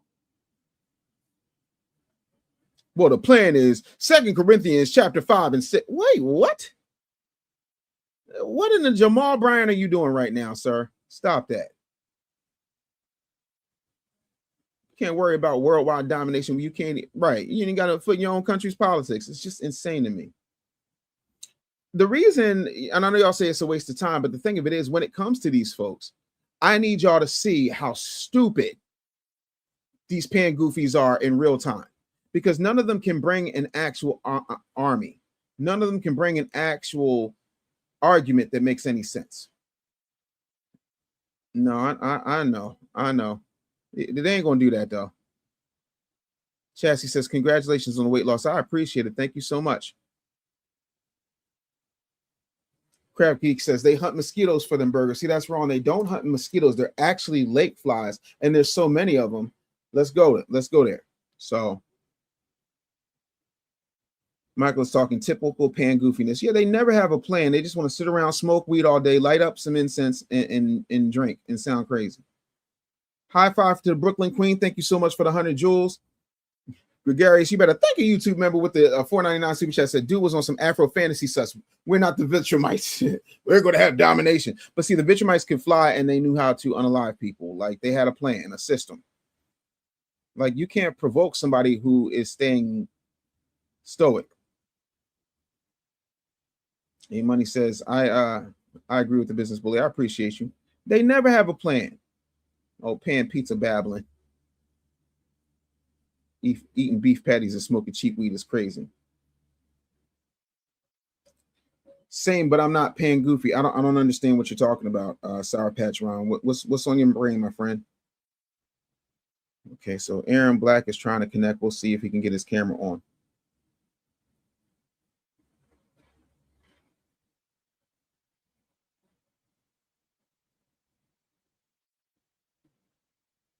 Yeah, cool. Absolutely. Sure. All FBA should read the Torah, set for our Bible, King James Version, more greater than King James Version, more detailed, answers all the questions. I'm here for it. Aaron, turn your man. If y'all don't stop. Janine Feaster says, Professor Anderson, I'm telling you that this is from the prison system, that lonely cell book, reading education. They have no one to talk to. So when they get home, they get on these sites babbling. Yeah, so when you add up the mastications of the 3.5%, of the Ventramites mixed in with the WD-40 and also the awesomeness of the castor oil, my brother. Can you understand what I just said? Oh my God, what gave it away? No, I can't. FBA mocked the solution, Black. You didn't give no solution. You gave babble. And you know what else you're about to give? Yourself a timeout. Goodbye.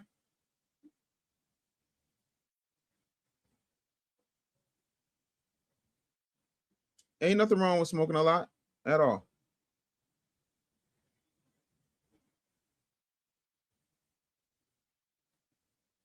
Whose business model is based on controversy? Can you explain that?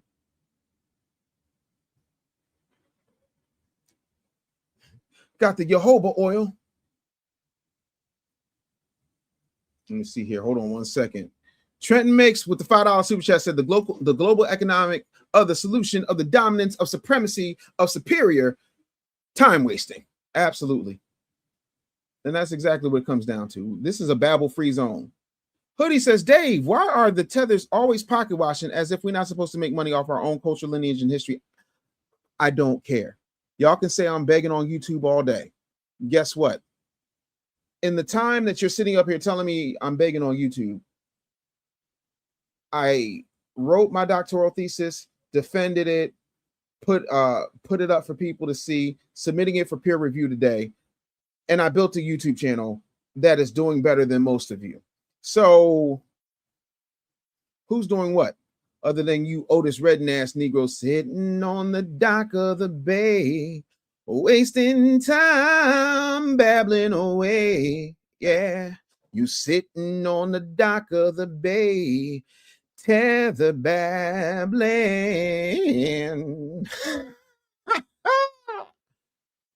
I believe he was not FBA but cosplayer, clearly. Because if you're not down with that, brother, down with what? I'm going to dominate globally. Your ass can't even dominate a block. Like, that's the thing that really sticks in my craw. You can't even dominate a block. What are we talking about? Are we going to be honest here? We're not. And again, this is a babble-free zone. FBA Convo, you better thank a YouTube member says, I'm a Black American. My family been in this land for years, making us foundational. I'm foundational, babe. That's how that goes. Yeah, WD-40 fixes everything except for plebiscite battle. Iceman says, see now, the colorectal process, Roland knows all about that, by which population processes with capitalism oppresses the minds of the Jabberwockies. Open your third eye, my brothers and sisters. Y'all are stupid. Oh my God. Oh, let's see. Yo, Dave, don't forget you have some topics to land on all this we talk about. Young Pharaoh and Ace Metaphor. What's going on with Young Pharaoh? Ain't that the dude that's got the tattoo on his eye and wears the women's nails? I think that's him. I know who Ace Metaphor is. That's the tonight's conversation guy. Ain't nobody come to see you, Otis. Dumb pan goobies be sweating. When it's 20 degrees outside. DK News and React says, do you mind if I clip your live stream from my YouTube channel? Cut the check. I ain't got no issue. Cut the check. Go get a couple of copies of the Tether Doctrine and give it away. But don't just clip my stuff and not, pour back into the work I'm doing. Oswald Bates is a classic.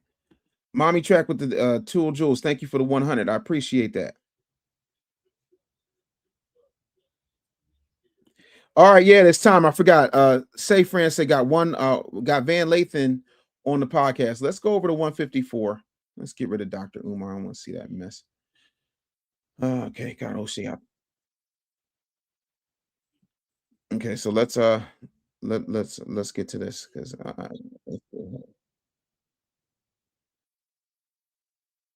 let's go ahead. We're gonna have ourselves a watch party, people.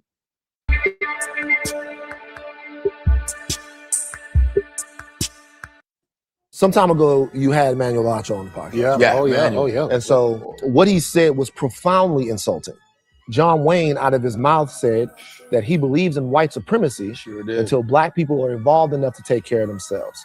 If I'm not going to take it from John Wayne, I'm not going to take it from Manuel Lacho. 154, We all connected, baby, you already know. I'm talking 154. We bring it. Akbar Jabacha Biamila. Oh, I think I said it right that time. Look at me. Yeah, that to me is insane. Like it's absolutely intense. Thank you, Mama, for the floating heart. I really think that this is a Trojan horse type of situation.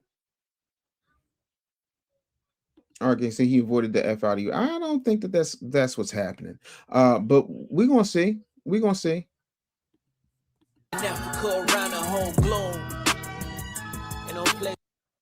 Godfrey Danchima. I think that's the first time he's ever used his whole name. Very interesting. Let's go. Ain't no place like home. Ain't no place like home. Ain't no place like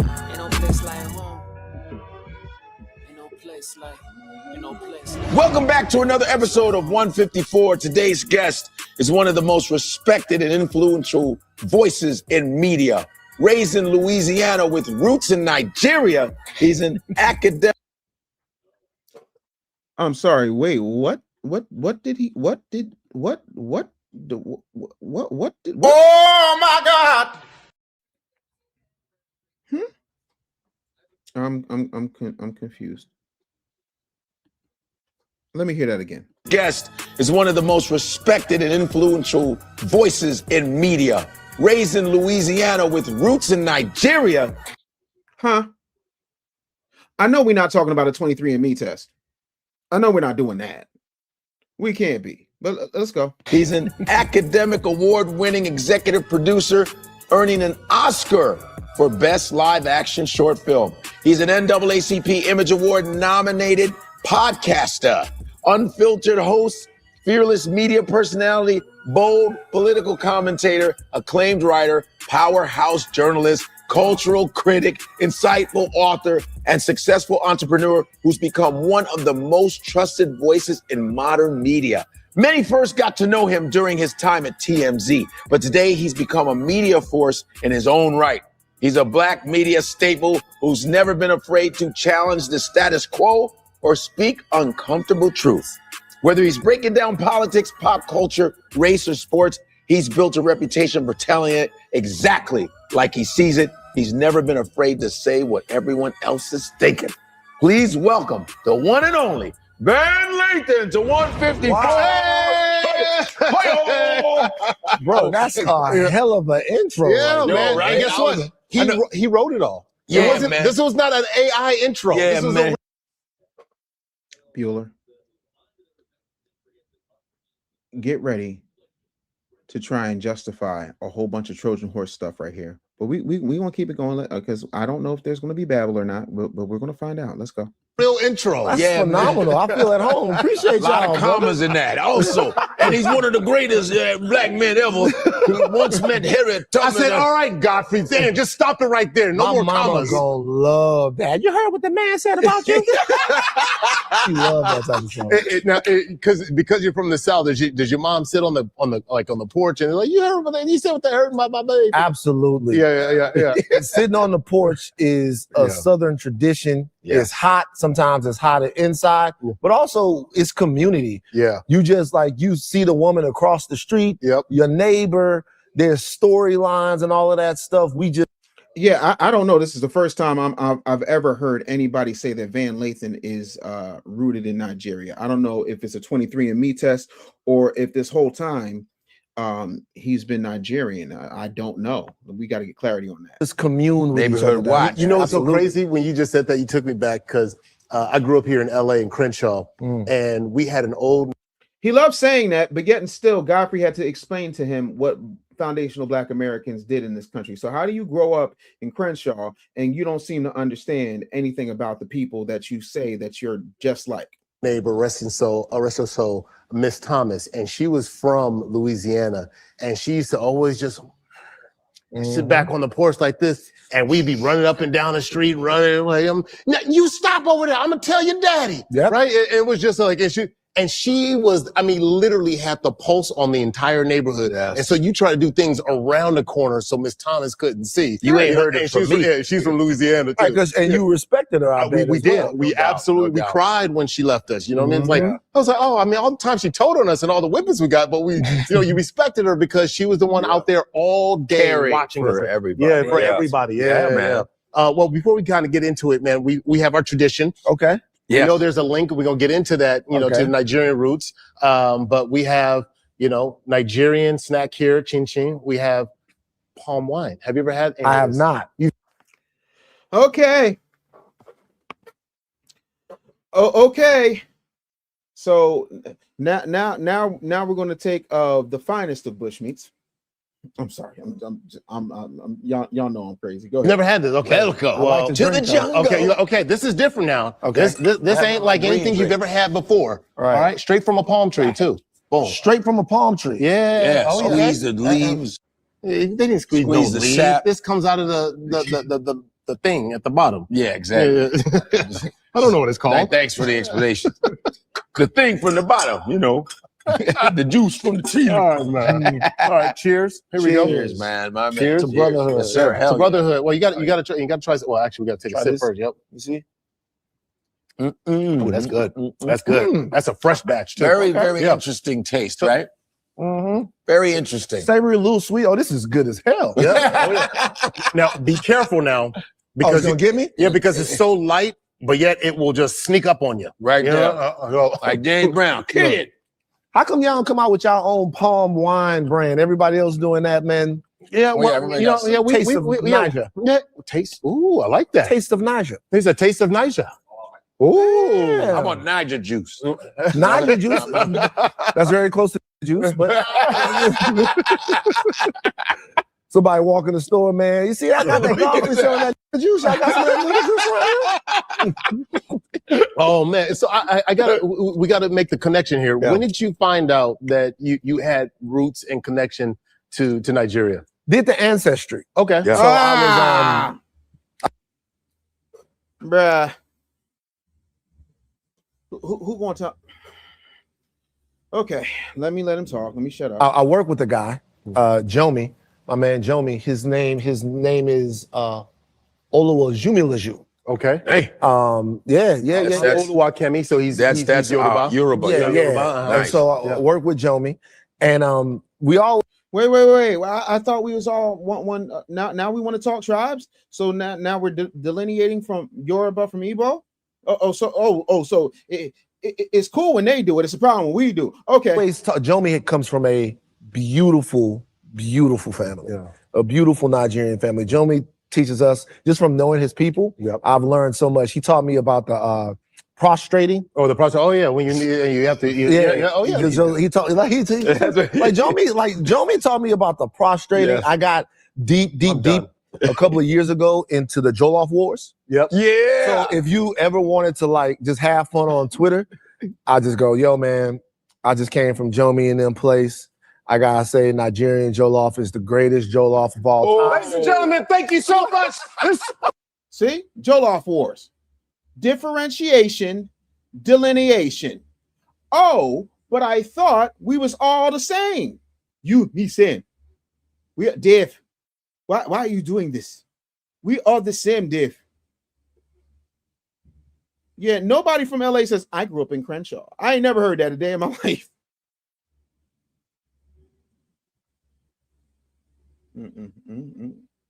Nigerian roots. Man, listen. Knowing good and hell well he couldn't come outside. Respectfully, you better thank a YouTube member. Like, what are we talking about? They over here having root beer and jungle snacks, but we ain't got no.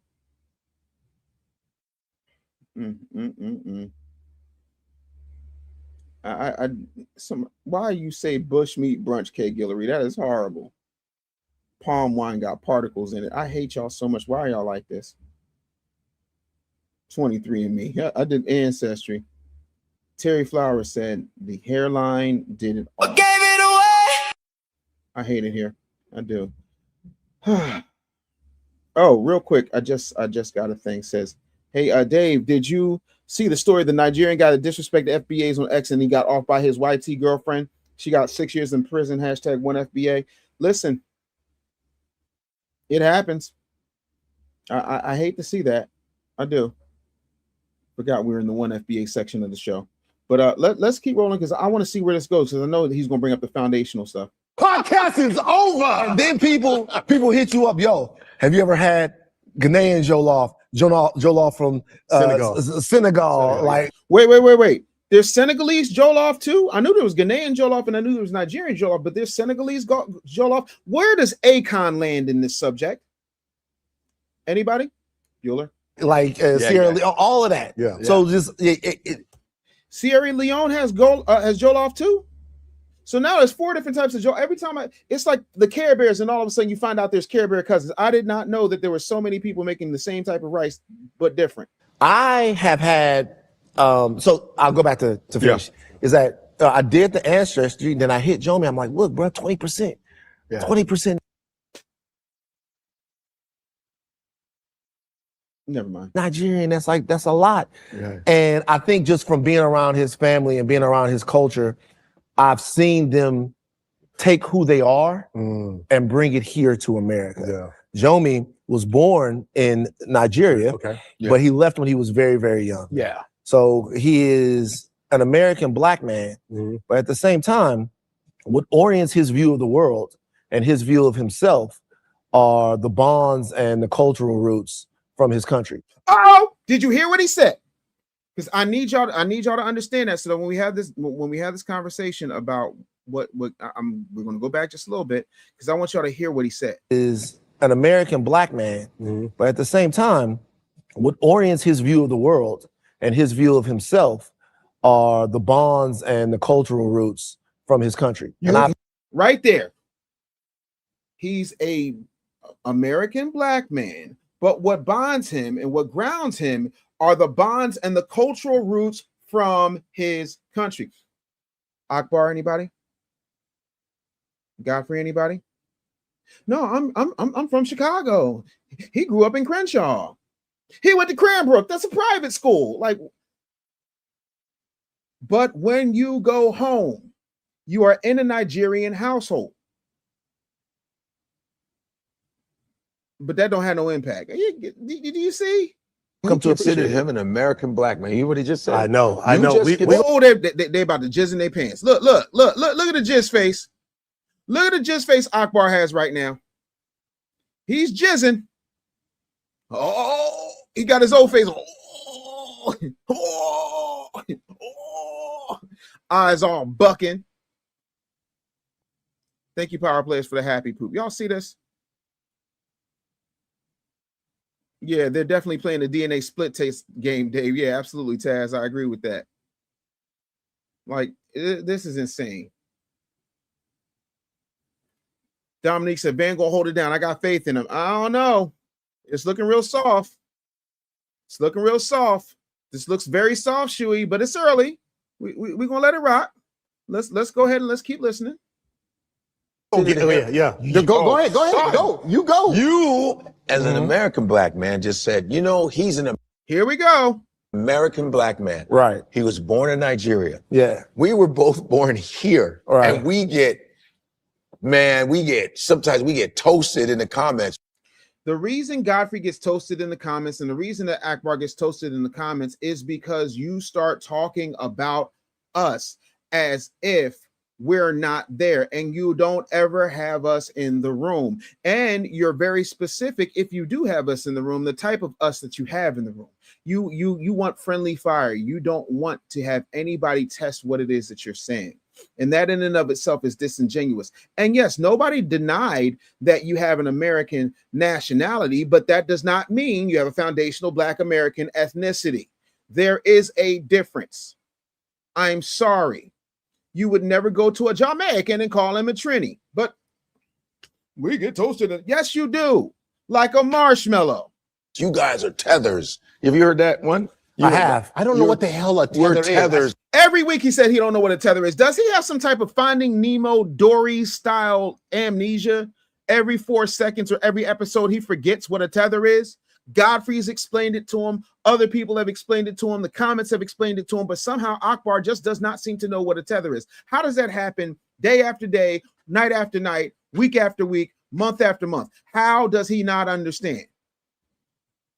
Big Hurt says, being FBA is enough to take the oxygen out of the room. FBA pride. Come on now. Talk heavy. That's real talk right there.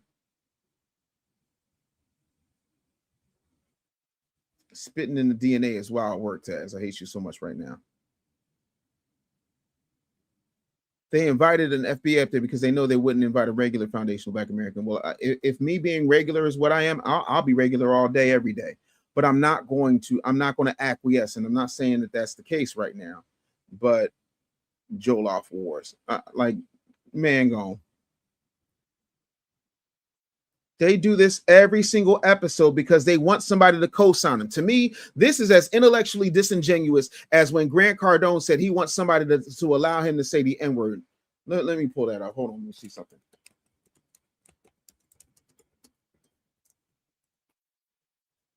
Let's see if I can find that daggone video.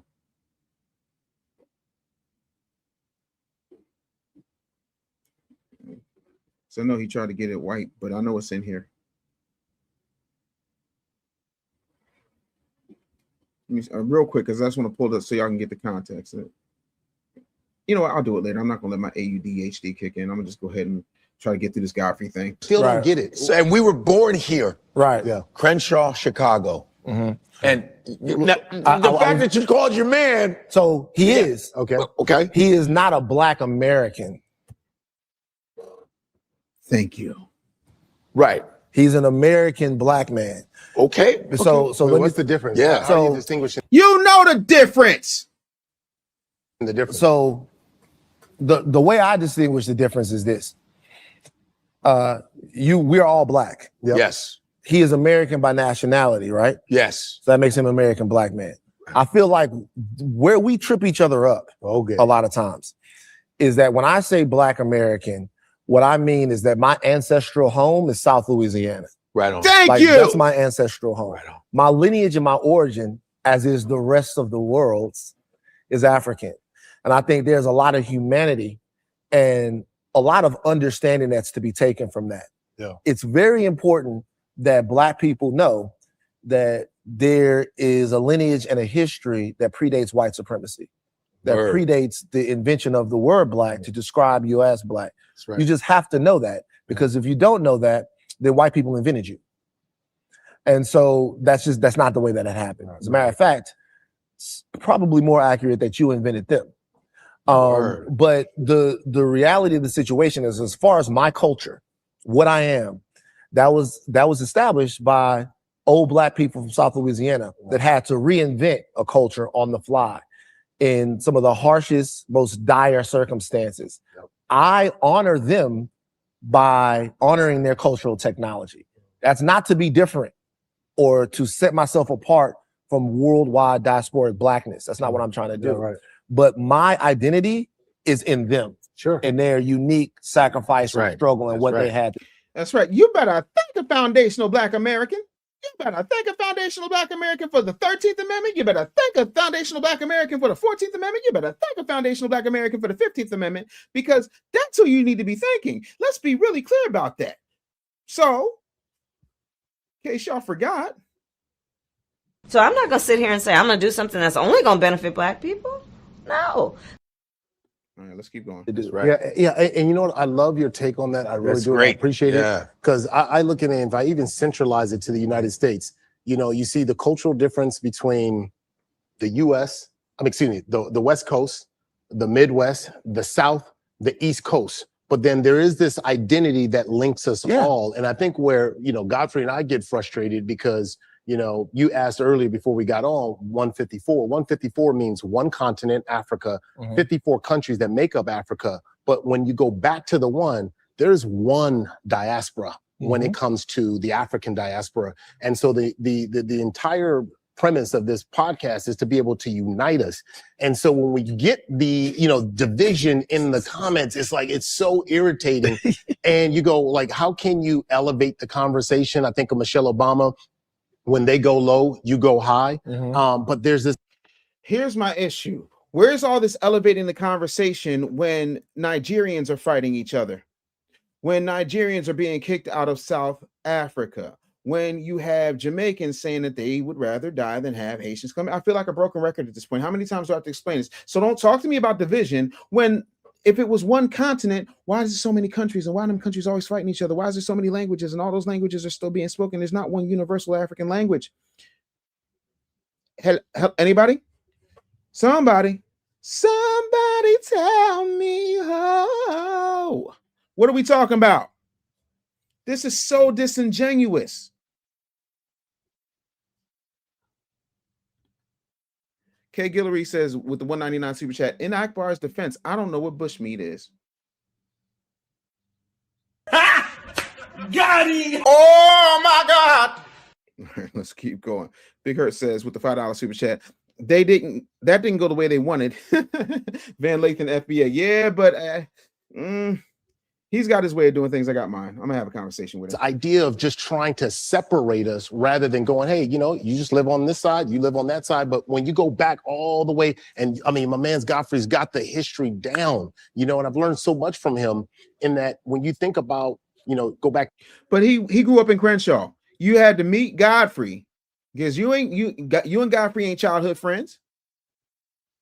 You had to meet Godfrey, and Godfrey had to tell you everything that he read out of a book. Not that he lived, everything that he read out of a book or several books. Let me be clear. He probably read 3 libraries worth of books, and I'm proud of him for that. But where were you when you were growing up in Crenshaw?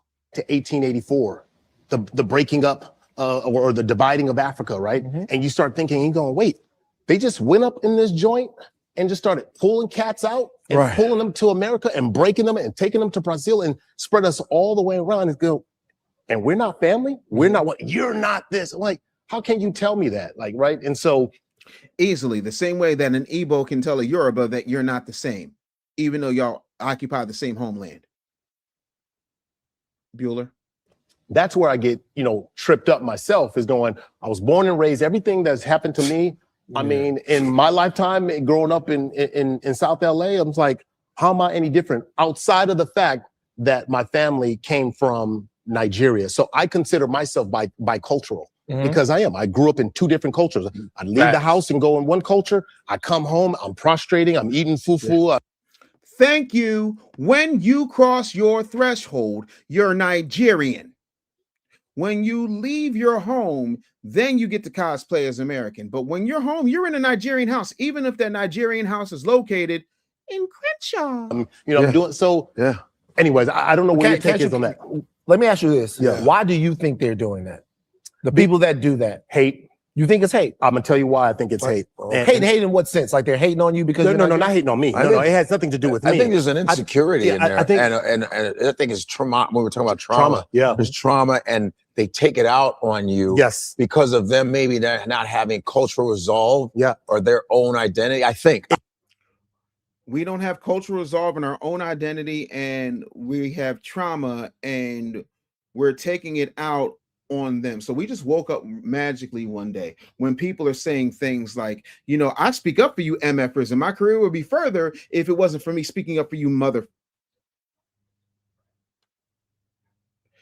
I'm gonna need somebody in the chat, super chat me something to make that make sense to me because I'm so confused. Shout out to Whisper 2284, brand new YouTube member. I do appreciate you. Thank you so much for being here. Appreciate that. Let's see. I want to make sure I'm not missing any comments. Yeah, that's it.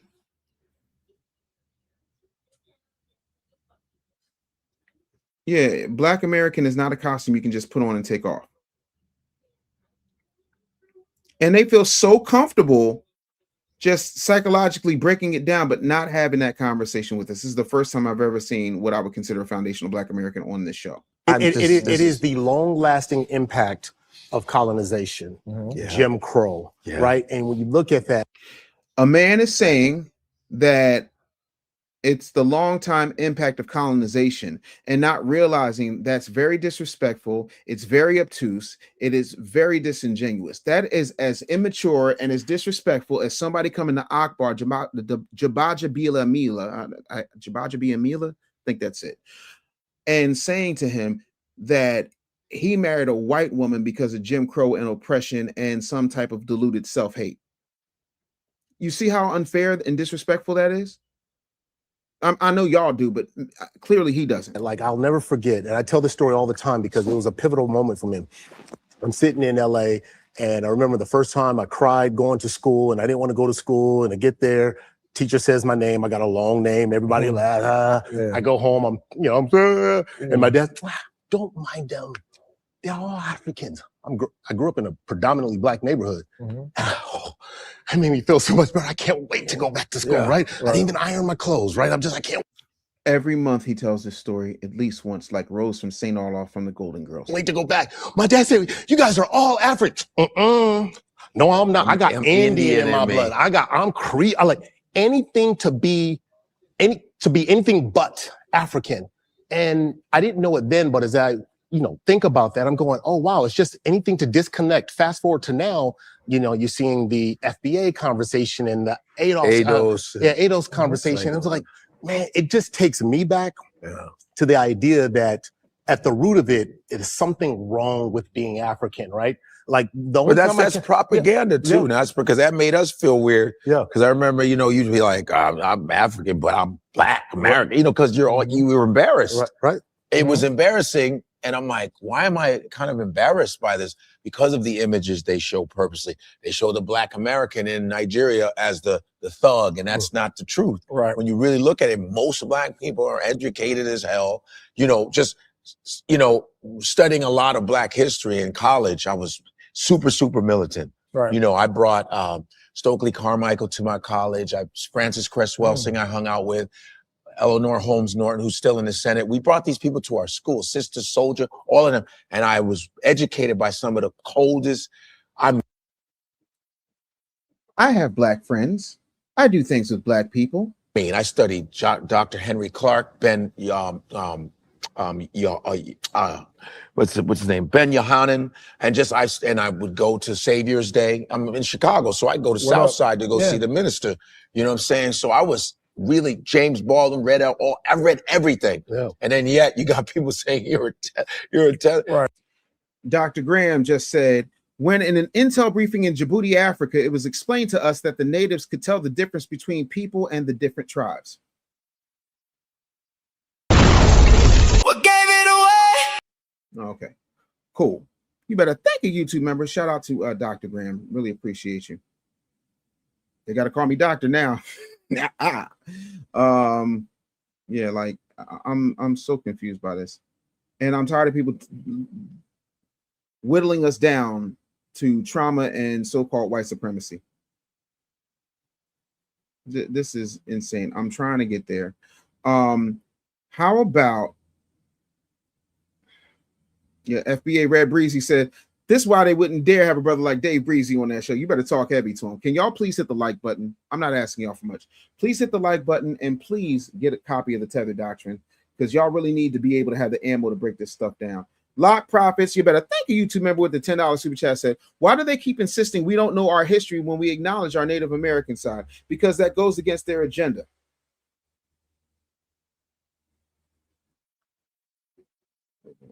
So I am...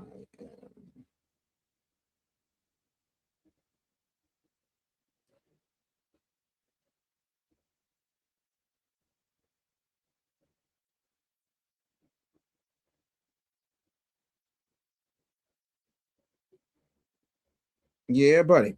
Sorry, I had to send a text out real quick that could not wait. Let's see here. Snatch Adams with the $5 super chat says the word diaspora isn't being used in the correct context. Diaspora means forcefully dispersed. They pay to be here and are not Black. Tether babble. This MFer got a whole Ghana shirt on, and these MFers was colonized. Somebody says you have to burn stubborn leeches to remove them. That's this. Noki 4 missiles is wild for that. I appreciate you. Not Akbar's a coconut Nigerian. Thank you, Power Players Magazine. You better thank a YouTube member. Like it's insane. And Dave, I thought, and Dave, and you thought you sounded like a broken record. Yeah, it's the same thing. Like I just don't understand. over and over again. They wanted to make sure they'd have a media safe guest. Well, they know Dave Anderson is a great many things, but the one thing I am not is media safe. What gave it away? Now, it's okay. Listen, again, I don't get it. I don't understand it, but I'm trying. And I'm trying to get the y'all are coming through with these comments. There's literally like 100 comments coming every 30 seconds. I can't even get through them all. So I'm gonna try and play some more of this and see what I can get through. I was Chicago police. I get harassed by cops. Called the. Oh my God. I am a son, brother, nephew of police officers. Everybody gets harassed and bothered by cops. That does not make you a foundational Black American. It makes you what they call a potential suspect based upon biases and ignorance. That's prejudice. Prejudice is not a unifier. N-word in school. It goes back to the book Carter Woodson, like Carter G. Woodson, Carter G. Woodson, Miseducation of the Negro. And I think miseducating us on one end, when I say here here in the States, and then even in Africa, because they're not teaching about, Harriet Tubman. I see you got the piece, and like that's not a core focal point, right? And so there's two different worlds we're living in. And then when we do call crossover and then we translate, there's a lack of grace that I see on both sides. And You mean like the lack of grace you're having right now, sir? Like that lack of grace? Okay. We'll get into some of these other topics as well. That but Well, what are your thoughts on that? And So- how do we bring and bridge and unify the diaspora? Big questions, but legitimately to me, some of the central questions we should be asking ourselves right now. I'll say a couple of things. Number one is I think that there's a reason why you're seeing that happen more now than ever before. First of all, anti-Blackness has become a worldwide tradition. Yes. It's not even, it's no longer structural. There's a cultural tradition of anti-Blackness. Most cultures, even like cultures that have themselves been persecuted, have a word. No doubt. They have a word to say in their culture. That's right. They have a word to say. Now, particularly, it's been my understanding that when they use that word, a lot of times that word is focused at the Black American. Yep. A lot of times, not all the time, right? But a lot of times there's a specific burden sometimes, at least that I feel as a Black American, and that's because my culture is to be harvested and not to be invested into. So my culture can be harvested by anyone. It can be harvested as a Black American by other Black people from around the world. But there's not an investment that has to be made into it. It doesn't feel like that. It feels like you can harvest my culture. You can dress or act or behave as I behave, and then go and do something completely else that I can't access. You see what I'm saying? Like I can't do the things that you would do as a Nigerian or as a Jamaican or anything like that. Those are you guys' culture. And in order for, but why wouldn't you? Like, but I push back on that. Absolutely, you could. Well, I'm not saying that I couldn't. Yeah. I'm saying that I get where you're coming from. No, I'm not saying that I couldn't. I'm saying that it's like that is foreign. It's like, you're saying that it's foreign. Black American culture is like free domain. It's free. Like free domain. There's no protection over it. Because and so what you see a lot of times is people, in my opinion, in a way that's not always the most nutritious way, try to establish some cultural protection on what it means to be Black American. Saying that we have our own culture that we've established, our own thing that we've established, and that is also sacred to us. Now, what I don't think is that there should be anything that happens to where we get out of cultural sharing as Black people. Black was co-opted by Black people. It was invented by somebody else, but co-opted by Black people so that we could be strong. So that Black power, solidarity, Pan-Africanism, all of that stuff, so that we could be stronger and so that we could establish a set of ethics and values that allow us to care about one another. But I think it's also important for us to remember, and I can't get into specifically the feelings and experiences of you guys and some of the things you might have experienced from Black Americans, some of the differences that might go on even on the continent or in the diaspora, right? And I also shouldn't try. What I should try to do is understand that we are facing things in this world that don't know that you're different than me. that don't understand that there's anything different. And those things and the tradition that we establish trying to fight them have to be together. But that doesn't mean, this is the way I look at the diaspora. I think the best way to do it is like the best way to go about this is how do we talk about each other when the other person is not in the room? Like, how do I talk about my Nigerian brothers, my Jamaican brothers, my brothers from the islands, my brothers from South America when they're not around? Do I talk about them as if they are me? Or do I seek to set cultural limits and exclusions from them? I learned a word when I was in my 20s. I'll tell you something, and the word was akata. Akata. Oh, hey. You know this word, right? Oh, we know it. Oh, we know you it. ever see the movie Sugar Hill? Bro, when that first happened, Okay. so what's this? When that first happened, I saw that movie, then I forgot about that. Right. And so I was actually, You saw Sugar Hill? No. With Wesley Snipes? It was Phenomenal. Oh, yeah. Y'all know Akbar ain't seen no damn Sugar Hill. Yes. I was actually interested in a girl, and she was Nigerian. Oh, okay. And her brother told me the word. Like, so listen to me. Oh, no. I'm like, wait a minute, hold on. You mean to tell me that Wesley Snipes, that serious, that for real? Oh, no. I was like, I thought that was for the movie. He goes, yeah, it doesn't mean that, but this is what it means. And this is the reason why you might have a problem getting my parents to like love you and take. Now, he ended up just kind of with me, not being wrong, not being all the way real with me. Right. But my question then was, why was there a word for the Black American in Nigerian culture? So I caught that the way I've understood it, and you can correct me if I'm wrong. Go ahead. Is that like for me, like the way I speak, I'm born here in the United States, so I speak with an American accent, right? Right. Furthermore, I'm from the West Coast, right? So that sounds a lot different from the South and so on and so forth, right? So when I go back home, Akata is almost as like, oh, he's Americanized. It's probably the best translation I can give it. Like you're a little disconnected, but it's okay. You're Nigerian, right? But that also, the deeper meaning to that, to me, the layer underneath that is the fact that for so long, Africans have been looked at as like, oh, you're the other one, right? Like you're just, nobody wants, you want to be disconnected from Africa because it's poor, it's this, it's all these bad, attributes. And so that term is going, oh, you've been disconnected from us, right? You've been disconnected, but not in a disrespectful way, but mostly in a way. And it's over the years has turned into this like this slight little diss, right? It's not slight. It's not slight. You see, this is what bothers me. Not only are you telling us we're colonized, not only are you telling us we're traumatized, but now you're like, oh, it's just this little thing. And then over time, it was just like a little diss. It's just like a little thing. It's not really a bad thing. It just means disconnected.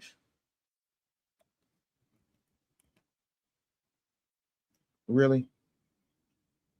Really? So this is why I tell people all the time, Google is a snitch. It'll tell all your business. First and foremost, Akata is a Yoruba word that literally means a wild or a stray cat that does not live at home. In practice, it's a West African slang used often controversially to refer to foundational Black Americans. Oh, I'm sorry. So Google's lying and it's just a slight little thing. See, this is why you don't let people think for you. This is why you do your own research. Want to make sure I get this in. Thank you for the Uncle Alert there, Q-Tip Easy. I appreciate that. Power Player said both Akbar and Godfrey are Igbo and Yoruba. They're attempting to unite Africa, but want some FBA reparations. Bobby Lewis, thank you for the $5 super chat. Said the whole experience relating to foundational Black Americans is all about struggle. I am tired of these tethers.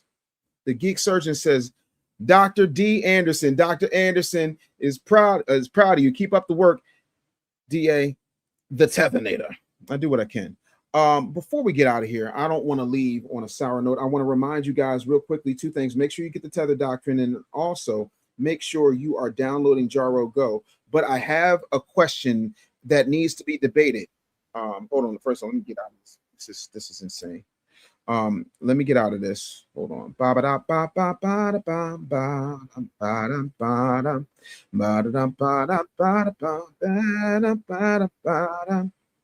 All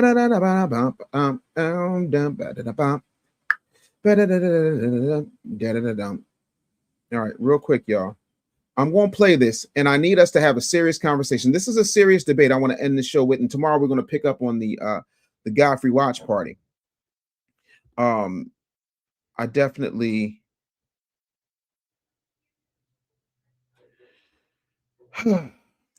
this one is traumatizing, but I need to know your opinion, and we're going to get to it right now, and I want an actual answer. This is for all my nerds, all my geeks, all my people. Listen, who are you with? You with the Thundercats? You with He-Man? What are we doing? Who are we going with? Who are we going with? Who had the better show? Do the Thundercats need a movie? Like, just tell me, who are we going with? Who? Come on, who is it? Who is it? Who are we going with? Y'all, get in the comments. Tell me, which one are you with? Is it Thundercats? Is it He-Man? Who are we with? Can y'all tell me? I'm gonna ask one more time. Who are we with? This is for the people who are geeks, nerds, geeks that don't know they're geeks, nerds that don't know they're nerds, people who grew up on this right here. Let me know who you with. This is for all my nerds, all my geeks, all my... Hit the wrong button. Look, I need to know. Before I tell y'all my vote, I want to know who you are. I think I got a super chat lurking out here. I want to make sure I don't want to miss that. Okay, cool. I got that. Who y'all got?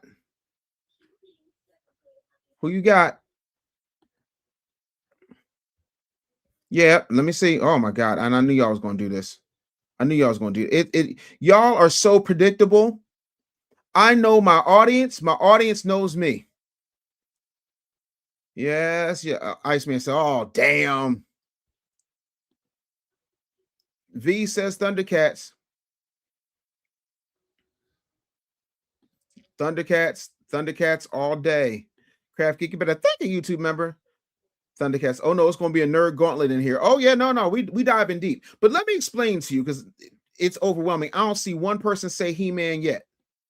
I ain't see one person say He-Man yet. What's up, PD says, I'm not African. I'm an FBA through and through. My ancestors built, fought, and died for the freedom we now have. We are the culture. I'm tired of these ninjas cosplaying like they us. Our history doesn't start with slavery or struggle. It certainly does not. And I'm not going to pretend that it does. Thank you for the big 1999 super chat. Thundercats do need a movie. I'm going to tell y'all why I don't see no He-Mans up in here. Somebody said, liar, liar, pants on fire, Akbar. Thundercats. Yeah, I go Thundercats over He-Man. Everybody loved Panthro. Y'all want to know why y'all love Panthro? Because Panthro was foundational, baby. Yes, indeed. Panthro was played by Earl Hyman, who was Dr. Huxtable's father on He-Man. Wait. Dr. Graham, I know you're my academic advisor. And I know you're a very brilliant man, and I know you love our people. But ladies and gentlemen, boo this man. You would take the power sword of Castle Grayskull over the Thundercat sword of Omens, sir? You cannot be serious. Lionel has fought living mummies, swamp monsters, beasts, slayers, other alien invaders with that sword. Plus, he can summon the homies. He also can see what's happening ahead all through that sword. Sword of Omens, give me sight beyond sight. Are you serious? I know you didn't think this through. Do I need to do another dissertation about why Thundercats is better for foundational Black Americans than He-Man? Because I'll write it. I will write it respectfully. I'm not trying to have my degree rescinded. Respectfully, I'm going to need you to explain to me how in the world you think He-Man's power sword of Grayskull is better than the sword of Omens. Ain't no way. Thunder. There's always one. You know, it goes back to ancient Kemet. Yes, we know. We know. Absolutely, we know. I love He-Man. I love Thundercats. I'm not saying choose the show. I'm talking about the swords. Choosing the swords. Who you got? Do you got the Sword of Omens from Thundercats, or do you have the Power Sword from Castle Grayskull? Ain't no way. Gen X gonna pick He-Man. Millennials gonna pick. I'm a Gen Xer. I'm always gonna pick Thundercats. Like Thundercats was just better. And yeah, they were both colonizers. The Thundercats, literally, Mumra, if you go back and you watch that, y'all know Mumra's a black man, right? Y'all do know that that ain't third Earth, that's the Earth, and he's the last human being left. He had to deal with a whole bunch of mutants, and then here come these alien giant cat monsters just gonna make a daggone castle and just pull up and say, this is ours now. Like, I mean, it's literal manifest destiny. But when it comes to weaponry, that's how you take over a world. Yeah, no. R.I.P. Panthro. Didn't I say Earl Hyman? Listen, G.I. Joe is another debate. G.I. Joe is a completely other debate. And we need to talk about, and G.I. Joe is a commentary on the military because they ain't never shoot nobody. Laser guns and can't nobody shoot. Stormtroopers have hit broadsides of barns before any of the Joe team actually shot somebody. Serpentor got a flying throne and you can't shoot his ass out the sky? How come nobody ever nuked Cobra Commander? I have questions. But listen, Dave, have you seen the Masters of the Universe movie? 3 times. Loved it. Beastman was better than my nightmares. Loved it.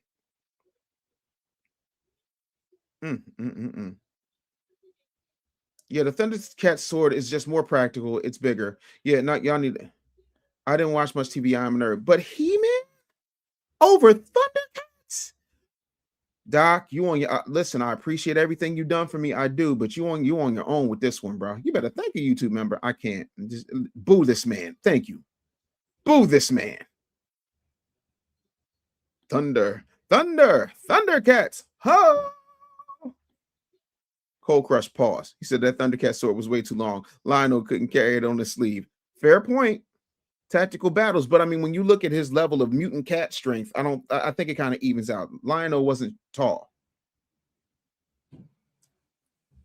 Yeah, that Masters of the Universe is a phenomenal movie. It is the best role Jared Leto's had in 15 years. I was stuck watching it because of siblings. Same. Not to mention, Thundercats had more soul. Versus Thundercats are on the move. Thundercats are loose. Hear the magic, hear the roar. Thundercats are loose.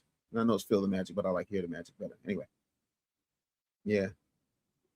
I thought Battle Cat was cool, but Battle Cat was an accident. Dr. Graham was born in 85. Yeah, he ain't had no choice. Yeah, Gen Xers will always pick Thundercats. Voltron movie is coming starring, what's my man's name? Oh, God. Janae. Oh, I was hoping my wife was down here. Sterling K. Brown. Sterling K. Brown is in the Voltron movie. It's an Amazon MGM project, so we're looking forward to that. So I figured it out. I was trying to ask mommy who the actor was. It was Sterling K. Brown. So tell her I'm good. Yeah, I was trying to figure out who the actor was. The black actor who's in the Voltron movie is Sterling K. Brown. I just figured it out. That's all I needed. I ain't need nothing. I was like, what happened? Gave my family a heart attack. Listen.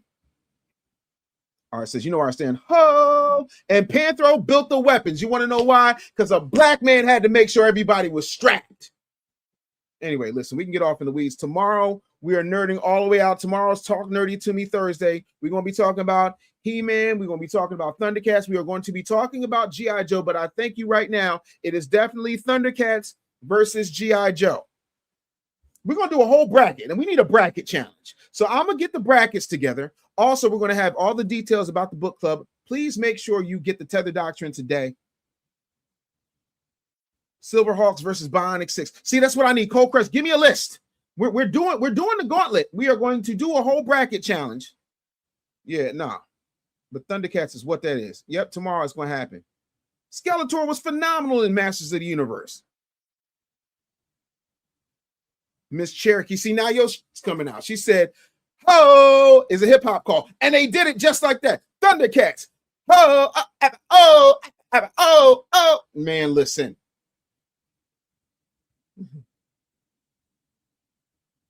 You can sing, but still hilarious. Listen, it is what it is.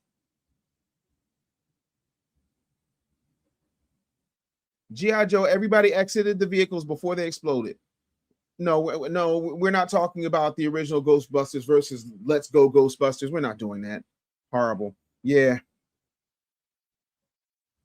Stop playing with me, Dr. Anderson. Voltron, you know how long I've been waiting on that? 40 years is how long I've been waiting on a Voltron live action movie with a big budget, with the technology that can catch up with it. No, I've been waiting all my life waiting for this. Don't bother me when Voltron comes out. Don't look for me. Don't be like, it's D.A.M.N time. No, it's not. It's VOLTRON time. I'm not doing, ain't going to be no D.A.M.N on the day Voltron has. Matter of fact, we need to start doing pull-up watch parties. We need to start renting out theaters. We pick some place once a quarter. We rent out a theater and we nerd the hell out based on whatever movie is coming out in that quarter. Y'all down with that? Y'all want to do that? I want to do like, Philly, Atlanta, maybe like Philly, Atlanta, Dallas, LA, like, because that way we're hitting all quadrants. Yeah, Panther was working hard, man. Oh, I did not know that. I did not know that. Absolutely, but yeah, nah, we gotta have a conversation. Baby Boomer going with He-Man, know me out. Baby Boomers was not why. Baby Boomers was sitting us in front of the TV. Kenny Mack says She-Ra. Did you just say She-Ra? You are gay. All right, y'all. I got to get out of here. Thank you for the super chats. Thank you for everybody who got the Tether Doctrine today. Thank you for all the congratulations. I definitely am here for it. And yes, I do know about Ronin Warriors. Do you think Spectre Man is moving warrior? Taz, get off my chat. Dave, you need a teenage version of your platform. You mean like for kids, like nerd stuff? Talk to me. Shoot me an email. Let me know what you're talking about because that might be dope. I'm down to have that conversation. But yeah, New York people going to Philly. Yeah, that's how I feel. Like y'all can come to Philly because I'm not going to go up to New York when y'all can just come to Philly. No, we're going to Philly. Heathcliff versus Garfield is a whole different animal because we got to talk about fighting styles, power sets, abilities. I feel like I'm gonna leave with this. I feel like Garfield is a fat Batman with prep time because he will ship your ass to Abu Dhabi quick, fast, in a hurry. But Heathcliff is who you want in the streets. We'll dive into it tomorrow. I got to get out of here. I love y'all so much. Thank you. And make sure that you go out here and give a damn. I will see y'all. Be good. Be easy. Take it easy. Peace.